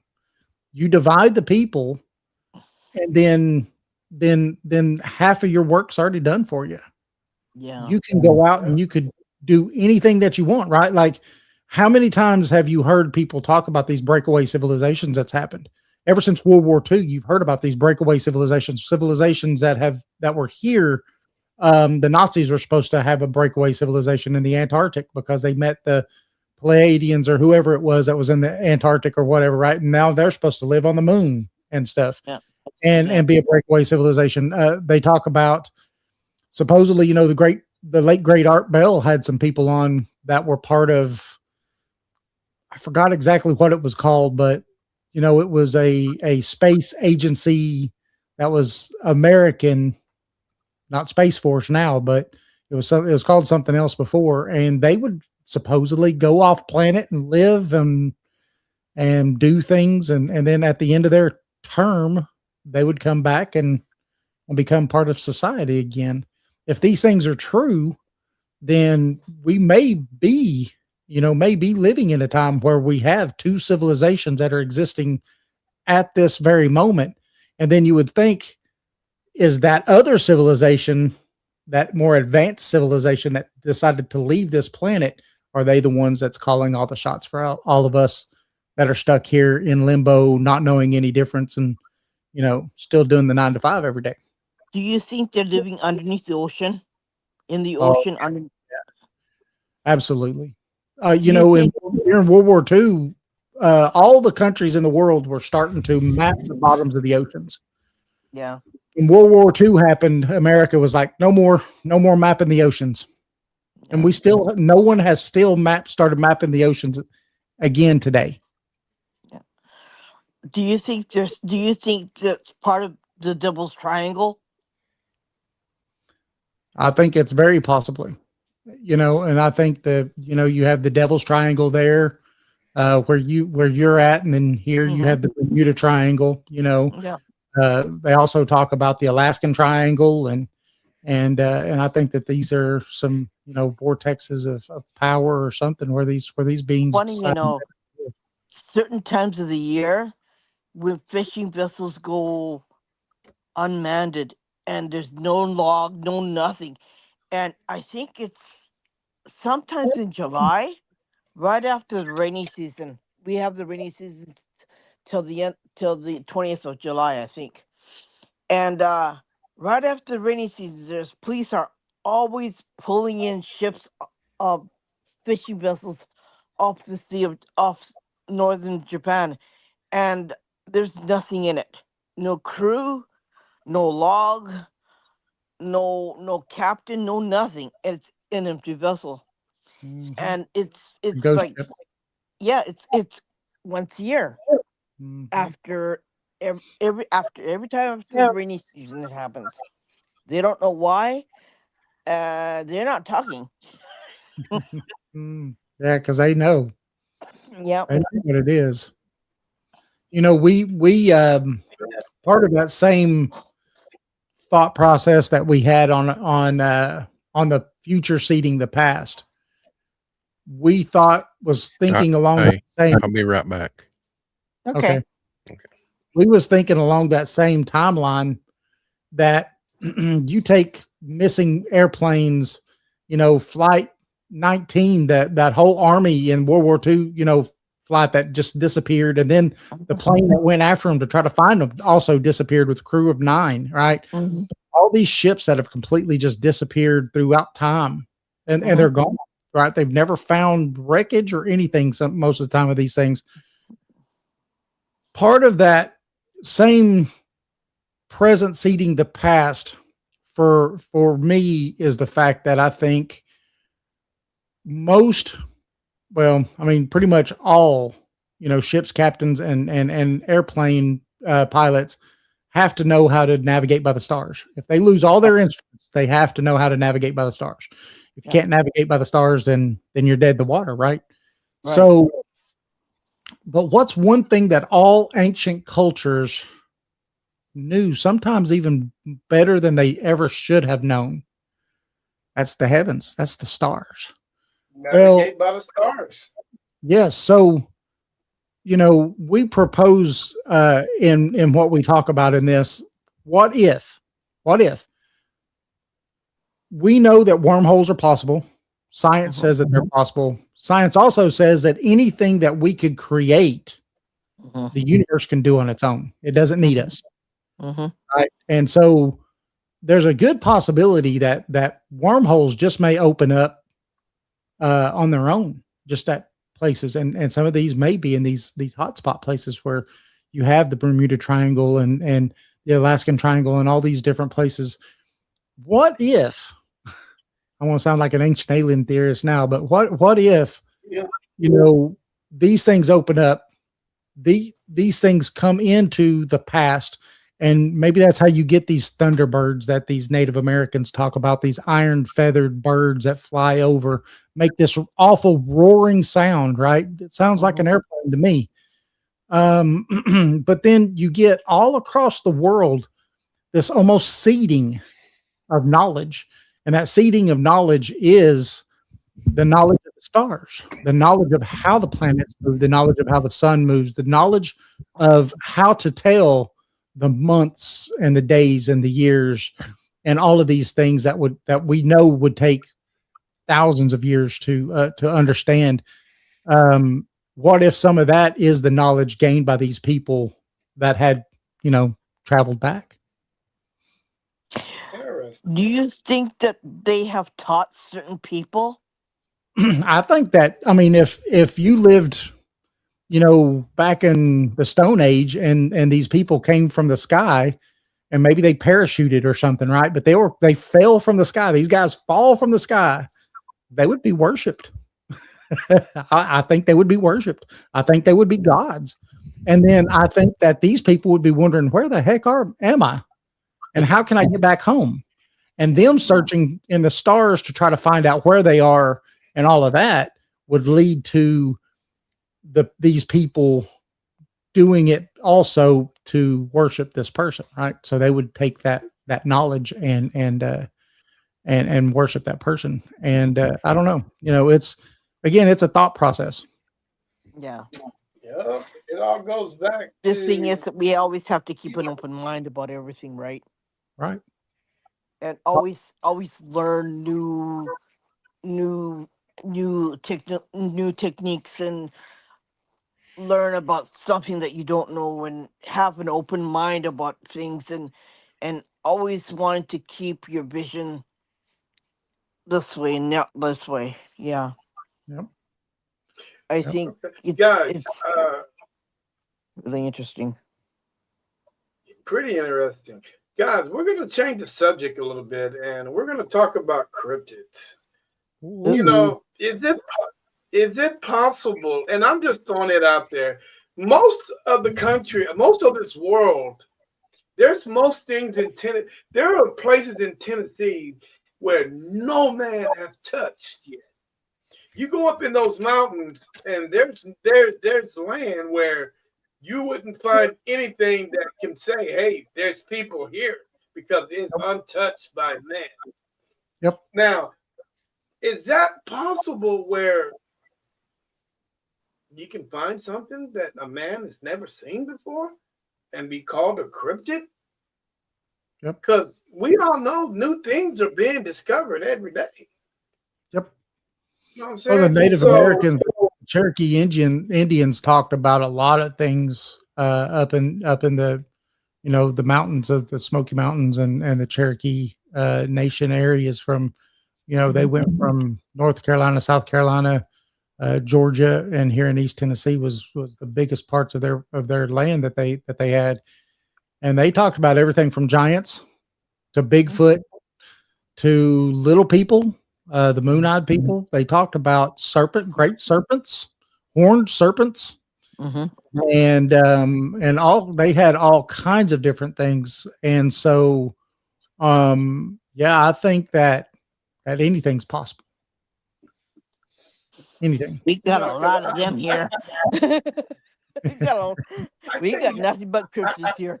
I can't help but think, when people talk about cryptids, I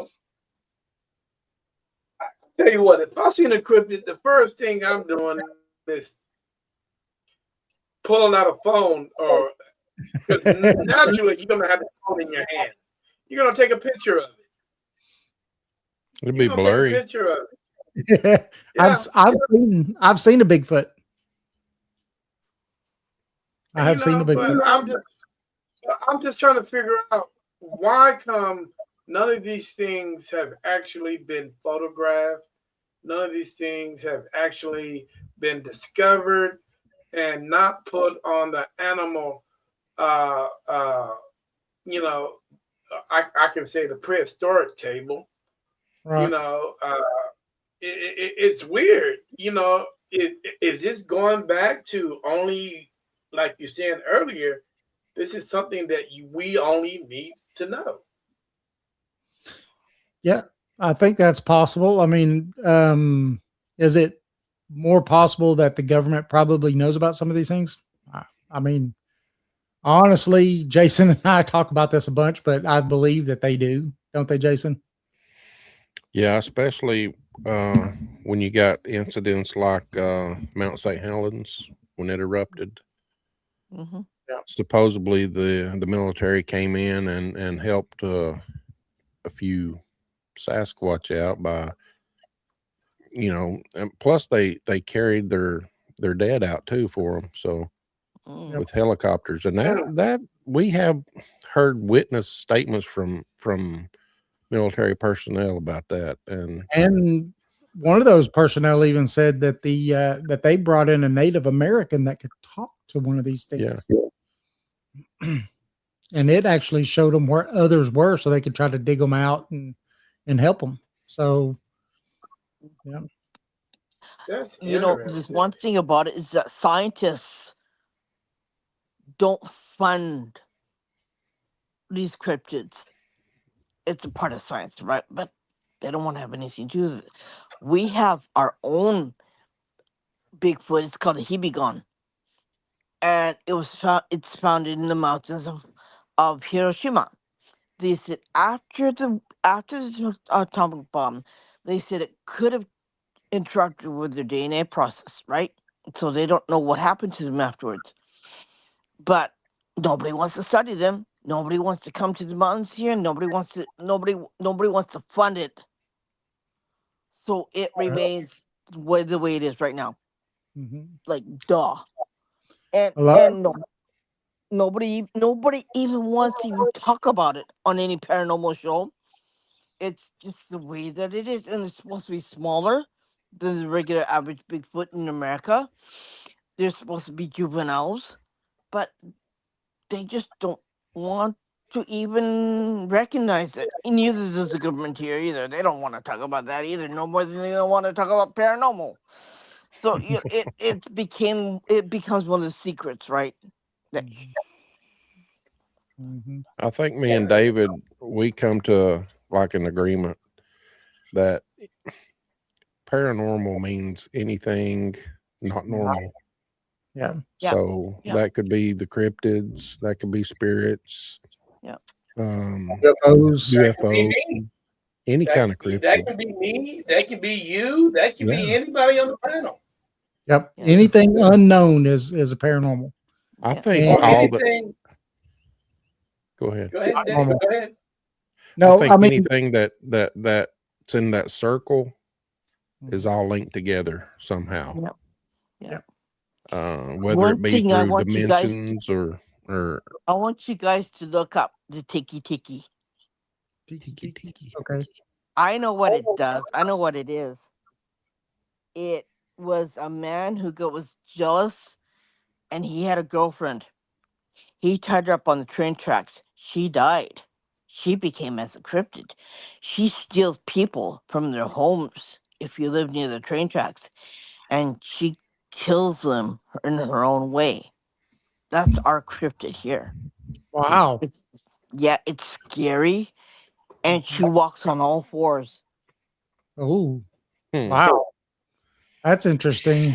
We talk about the Native American legends, and the Cherokee have one of the Raven Mocker, and the Yeah. Raven Mocker. What the Raven Mocker does is she, well, I say she, but it could be a male or a female. But on the hierarchy of witches, they're at the top, Yeah. and they actually could live forever practically, and they Yeah. get sick and dying people, and they kill them, and they Yeah. consume the leftover years. And so these things can live, for practically forever. Yeah. It's about like the Wraith Mm. on Stargate Atlantis. There's a lot of weird things. Yep. I think that's why we lock our windows and doors at night. I think that's why we have shutters on outdoor shutters, so we can keep our everything inside and anything outside stays outside. I think that's why they made shutters in this country. I mean, you have people close their windows and that's it, but we've got outdoor shutters that go right to the bottom of the window and nothing can enter it, and it's made out of metal. I think that's why they made that here. If it's made out of iron, that'll stop Yeah. stay. So it's really weird. There's a lot of weird creatures that some of them are really scary.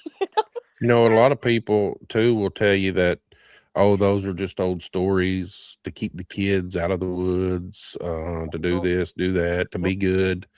But there's a grain of truth in everything. And you know what? The more older the people are, the more knowledge they have, and the more we call them urban legends, okay? But a lot of it, 90% of it is real. We have a kappa, the half man, half turtle. They still live with the clean waters in the rivers. They got all kinds of crazy things. And like I can't name them all because I only know about what 60% of them, right? And Is that the Ninja Turtle? yeah, it's like that. It looks like that. They have a thing on their head and they have a thing on their back, right? Yeah. And they're half man, half beast. And they're still seen to this day if you live way out in the countryside and near the stream. Hmm. So, yeah, and they have children too. Interesting. They have Yeah. children too, and yeah, it's just okay. Like people say, you're nuts. I go, no, I'm not. Aren't you afraid to live in this country? No, because I know my paranormal, right? I know what I do, and I know what I can see, and I know what there is, and they said, well, aren't you afraid? Afraid? I go, no. Like, like why should I be, right? We guys, yeah, that's crazy. Got a couple more questions, and we're gonna get you guys out of here. The one thing that I can't understand is allegedly there's all these different races of aliens that are here and that are visiting this planet, but is the Anunnaki so well off? They are so past every other race that's here now that there's no reason for them to come back. Because if they have, wouldn't you think that they would be in the group of uh, of aliens that we would know of? I mean, because we got the Nordics, we got the Greys, we got the reptilians, but it doesn't say anything about Anunnaki. It doesn't say anything about any of those guys. Right. What's funny though is that we were made in their image. Right? We know that from their writings. And so we know that whoever the Anunnaki are, obviously they were supposedly giants, but they look like us, or we look like them, I guess is what you'd say. So, I'm not psychic by any means, but I do get a lot of feelings and stuff when I go places and things like that. Have you ever been somewhere and saw somebody that was they just didn't belong? You didn't feel like they belonged, like not to say they were alien, right? But it just felt like different. Yeah, that person's just, you're not from here. You're not from here. And I really do believe they walk among us. Mm-hmm. I don't think they ever left. I don't think all of them ever left. I think some of them decided. Do you think in time they're going to come back, or do you think they're going to stay away? They said that they was going to come back. Yep. But it was a 36,000 year revolution. So, the Hopi had that legend, the ant people. Yep. According to the Hopi, this is our fourth time that we're living in the fourth age right now. And the last age was destroyed, and the ant people took them underground until it was okay for them to come back up. And then the ant people brought them back to the surface world when it was okay for them to come back. Yeah. Interesting. Now, did they die? I know they didn't die because of the flood. I mean, there had to have been a war at one point for them to go underground, because that's the only way you can survive a nuclear war. Mm-hmm.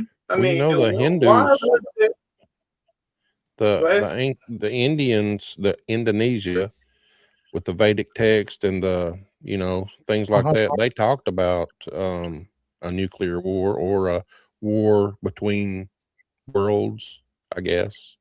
Yep. And some of their sites over there has remnants of some kind of nuclear explosions. Fallout, right? Yep. I think they're watching us too, to make sure we're not doing something stupid. Like, man is the most dumbest.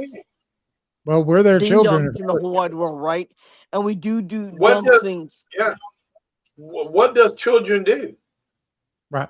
They stick their finger in the light socket. I can tell you many things what my children do. But you don't learn, right? This is the thing about being a child, though. You don't know until you know, right? Yeah. So until you stick that finger in that light socket, until you get run over by something, till something happens to you, fall off a second story of a house on a ladder. It happened to me. Until these things happen, you learn, right? Okay, maybe I shouldn't have used this crummy little ladder, and I should have got my big heavy ladder out and done this the right way, but I was in a hurry, right? So, but we do things because we're always in a hurry, but we're young. But the only way to learn is by doing. You don't learn unless you do. And so a good parent sat back and says, "Hey, you know what? Go ahead, stick your finger in the light socket. Tell me how you feel afterwards." Let me get some life insurance on you first. Irene, tell me that. Guys, one last big question that I have for you guys. Now, the periodic table. Mm-hmm. Why did somebody decide to put element 111 in there and not know? And they knew, because there really has not been any induction into those, into that until 111 just came along recently. Why do you think? And if this is the element that allegedly that can lift a UFO and can give it power, why do you think they would put something like that into into the table? Well, I mean, you have to go all the way back to the 1980s. Oh, let me say something first, David. Mm-hmm. I think it's element 115, right? Yeah. Well, I thought it was 111. It might be 115. Yeah, it's 115. Yeah. Go ahead. So, I'm just want to make that clear. Who brought that element out? Who talked about it first? Bob Lazar. That's right. Bob Lazar. We got to go back to the 80s, right? Bob Lazar is the first person to start talking about element 115, what it was, what it does. It came in these little, shapes like a pyramid, like a triangle, and that they were really heavy, and that they, was able to bend space time, and these things. That's what they did, right? They worked by allowing this machine to levitate and do all the stuff that it did. But the government, when they started trying to destroy his life, I mean, they done a pretty good job of it too.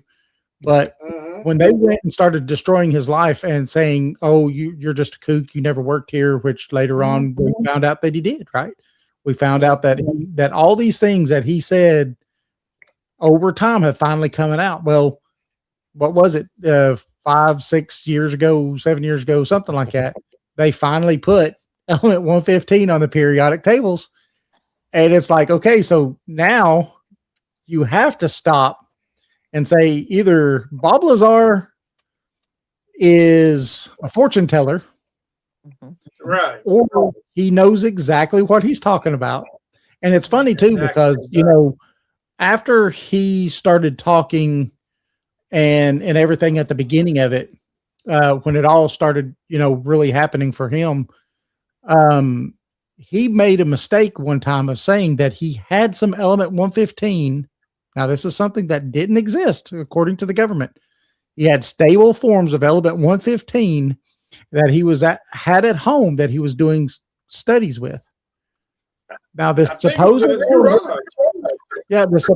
element that didn't exist, but you had multiple 3-letter agencies the next day come to his place serving warrants looking for an element that supposedly doesn't even exist. Wow. And and he talks about, like, when he had his last one with Jeremy Corbell and was talking to him about doing that, that whole interview with him and everything, and doing that movie, the same thing happened again. And he actually got it on video, where these 3-letter agencies again come into his business, his place of work, where he has his own business, and was looking again for element 115, a stable form of that element 115 that he said he had.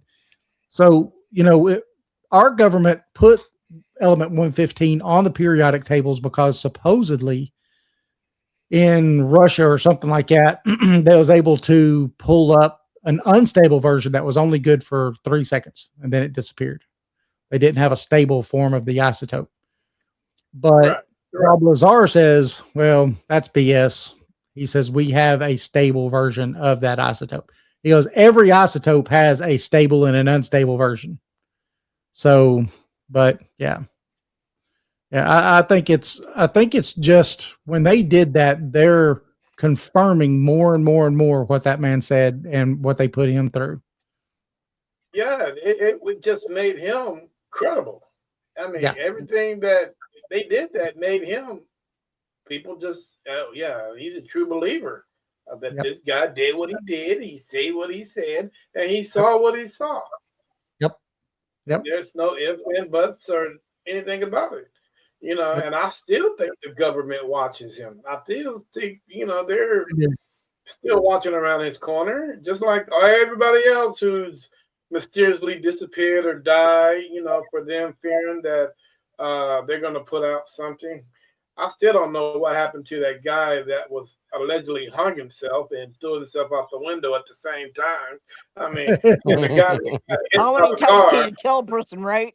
Yeah, that what's funny about that stuff is I think the only thing that saved Bob Lazar from that same fate, the only thing that saved him was him coming forward and coming out and becoming a public face. Because if he would have stayed in the background and didn't say nothing, but he was a talking head, right? They would have done the same thing. They'd have unalived Yeah, I him, mean, and one way or and another, I don't he understand it.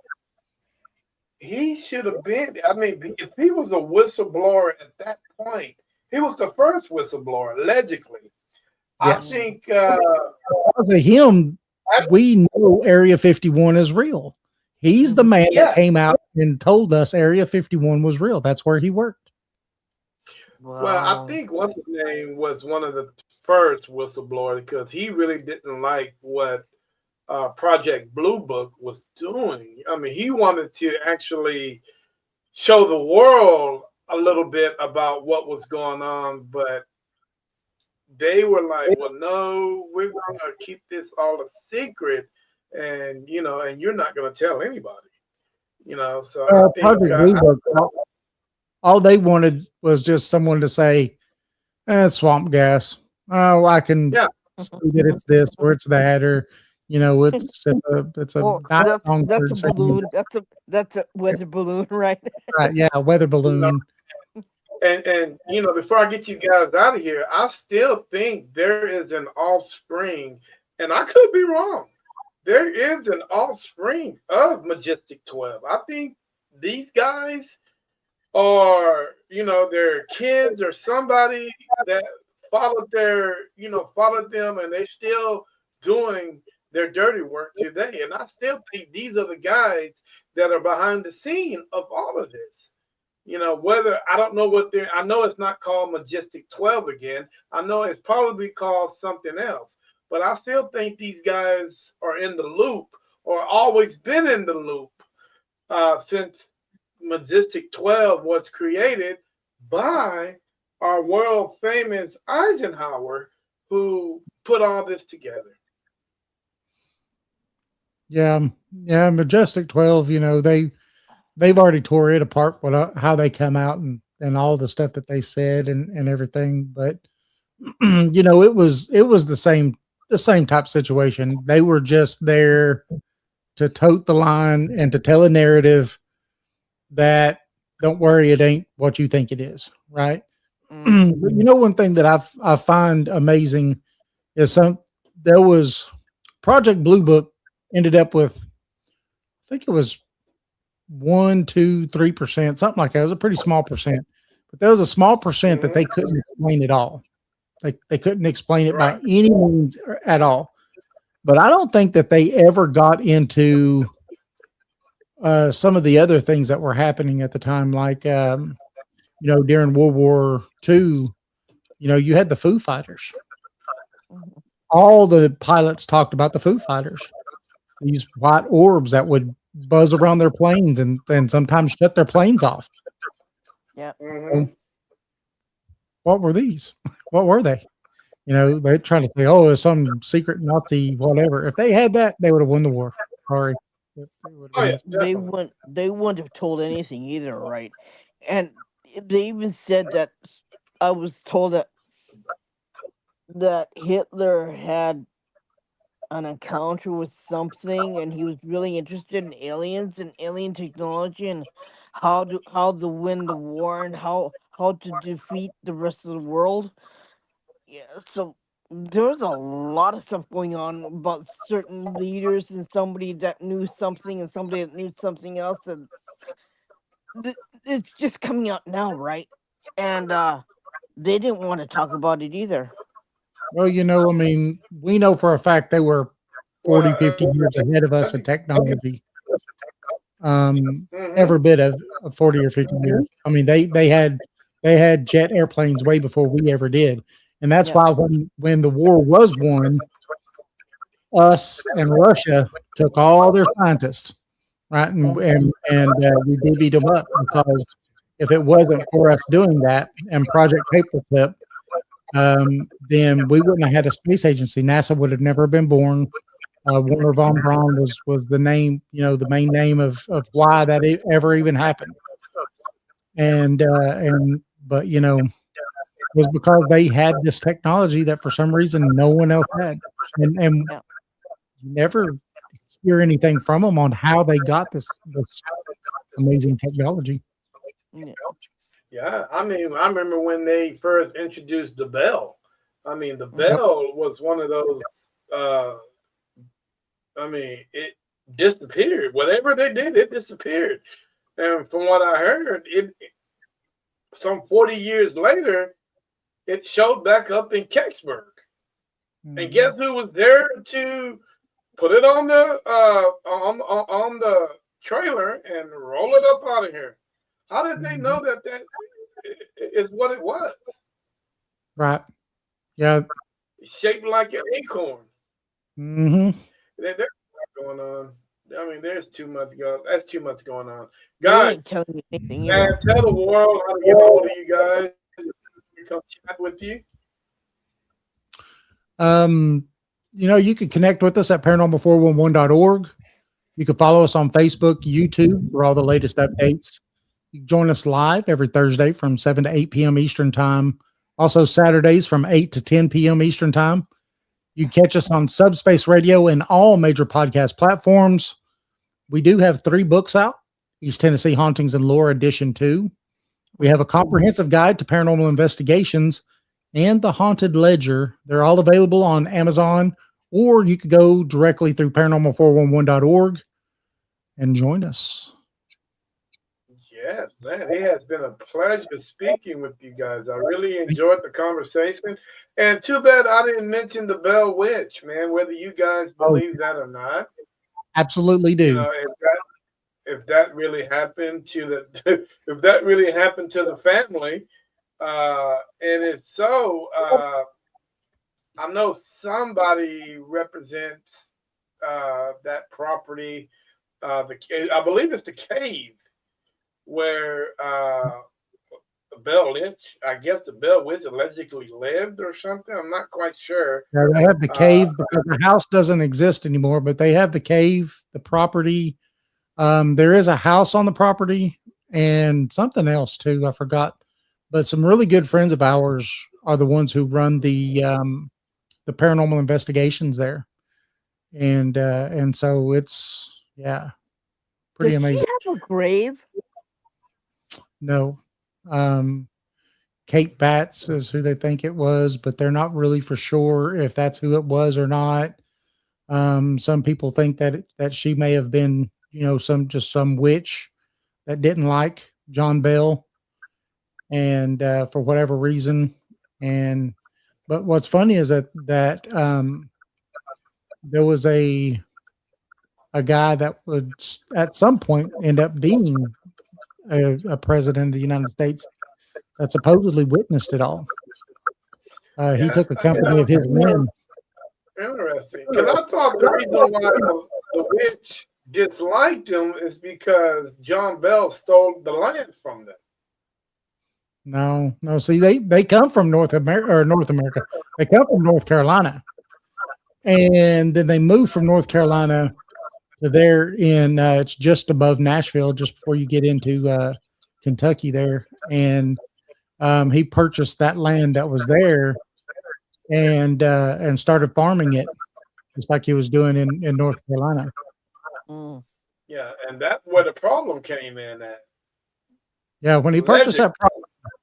Yeah, when he purchased that property, there's some weird similarities to it because, when you first hear about Skinwalker Ranch, you hear about those first owners that talk about that big giant black dog that came up, and then it tried to grab a calf, and then the guy shot it almost point blank with a rifle, blew a piece of its skin off, but the thing just looked at it and just walked away.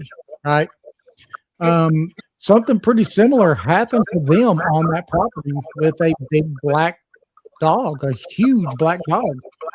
and then that was a precursor to, you know, the knocking in the walls and the scratchings and the stuff like that, how it all started before, you know, before she became what we've all heard, you know, of her talking and everything. And there's a whole lore about it. You know, they said that she knew stuff, like she would have conversations with the clergy about Jesus. Like she knew everything about him. She would have conversations with people. She would go into church and say, well, you know why so and so ain't here? And she'd go in there and gossip on them and tell everybody in the church why so and so didn't make it to church that day. And yeah, so like she was pretty powerful, but knowledgeable. And so, you know, she was able to stop carriages in their tracks and not let them go if she didn't want to. Interesting. Yeah. Well, I would like to meet her and have a long talk with her. I mean, I don't Yeah. want to be on her bad side, but Yes. I would She definitely promised like she to sit down and have a conversation. after Well, she guys, killed it's been John interesting. Bell. Yeah, after she killed John Bell, she promised to come back and visit again in 100 years or something like that. And as far as I know, that never happened, but That we know of. that we know of, yeah. Yeah, none of his family, you know, John Bell's family still lives in that area. They still own property and all kinds of stuff in that area. So the Bell family isn't dead or died out. I mean, I can imagine. I mean, I'm pretty sure the movie got it all wrong. But Oh yeah, the movie. God, the movie. I was so excited for the movie, and then when I watched it, I was like, man, this ain't. Nope. Yeah, it wasn't even close to it. Wasn't even Nope. close to what the actual I've heard allegedly that the movie was a joke compared to what really was out there, right? Yeah. Yeah, it was. It. You know, the thing is that it didn't like one of his daughters, and they think it's because who she was. That guy was a certain guy was courting his daughter, and the spirit did not want her to marry him. And that's why she started messing with the daughter. Mm. Yeah, but I tell you what, dragging that. I've seen the movie when she was drugged up upstairs, and it was oh my god. Yeah. If that really happened, can you imagine a spirit with that much power? Mm-hmm. Yep. Well, Yep. you know, spirits Man, do oh, have a certain amount of power, right? You know that they do. You know that they can do certain things that we as humans can't. You know that's 100% energy, Well, and you we know give that. them that power. Yeah, yeah. If well, we there you go. understand our intentions. Yeah, if we understand our intentions are 100% of everything, and we can draw these things to us, but we could also make them go away. And it's all intention work. It's all intention work. Yeah. Well, that'd be interesting. Well, guys, I appreciate you guys joining us on the show, man. It's been Can I talk to them after the really show interesting. because I have some Yeah, interesting. sure. Okay, Yes, yeah, sure. You guys want to hang around? She's got some information for you guys. Man, I appreciate you guys. Jason, you was a quiet one tonight. David, you know, I'm always I appreciate you guys. Can't get him to shut up. Well, I know. Well, I know why Jason was. Hey, I've seen that cup go up a couple of times, so I know why he was quiet. I've worked all day too. I got off work at 7:30. So Oh, yeah, I feel I just got off of work at 5 myself. I was rushing home to get everything set up, you know, make sure that you guys got the link and everything, and make sure this was good to go.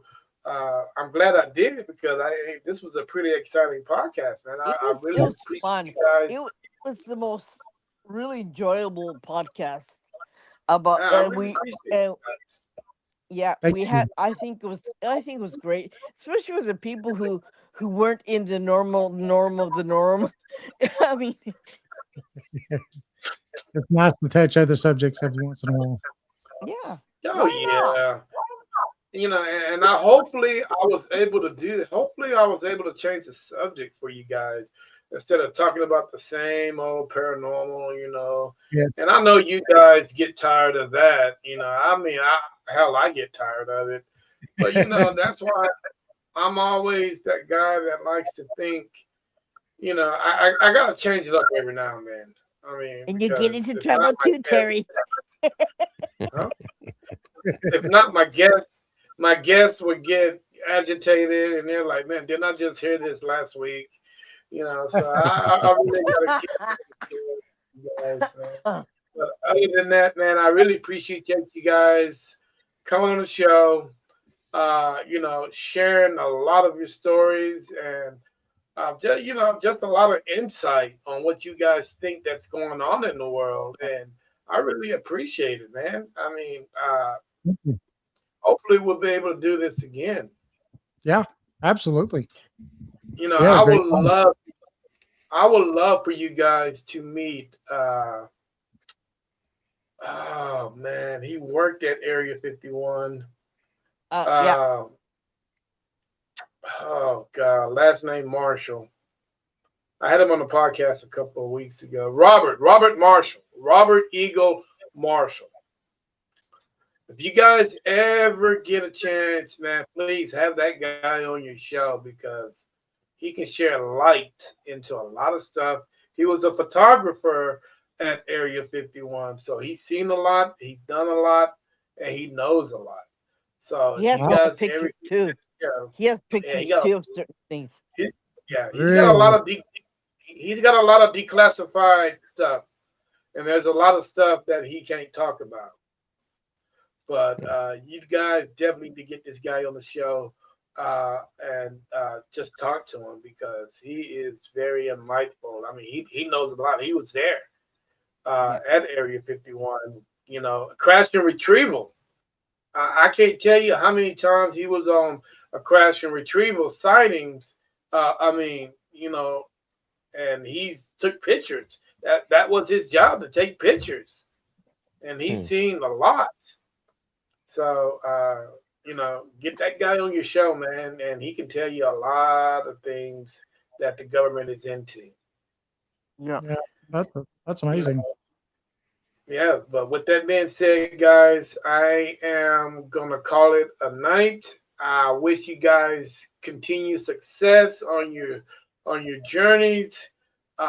Whether it's be cryptids, paranormal, you have, you know, ufology, wherever it is, I wish you guys nothing but success. All you guys that are on the platform tonight, appreciate you guys sharing, you know, asking questions and stuff like that. I really appreciate it. Until then, this is Terry with NSPS TV Paranormal Podcast, and I'll see you guys next week.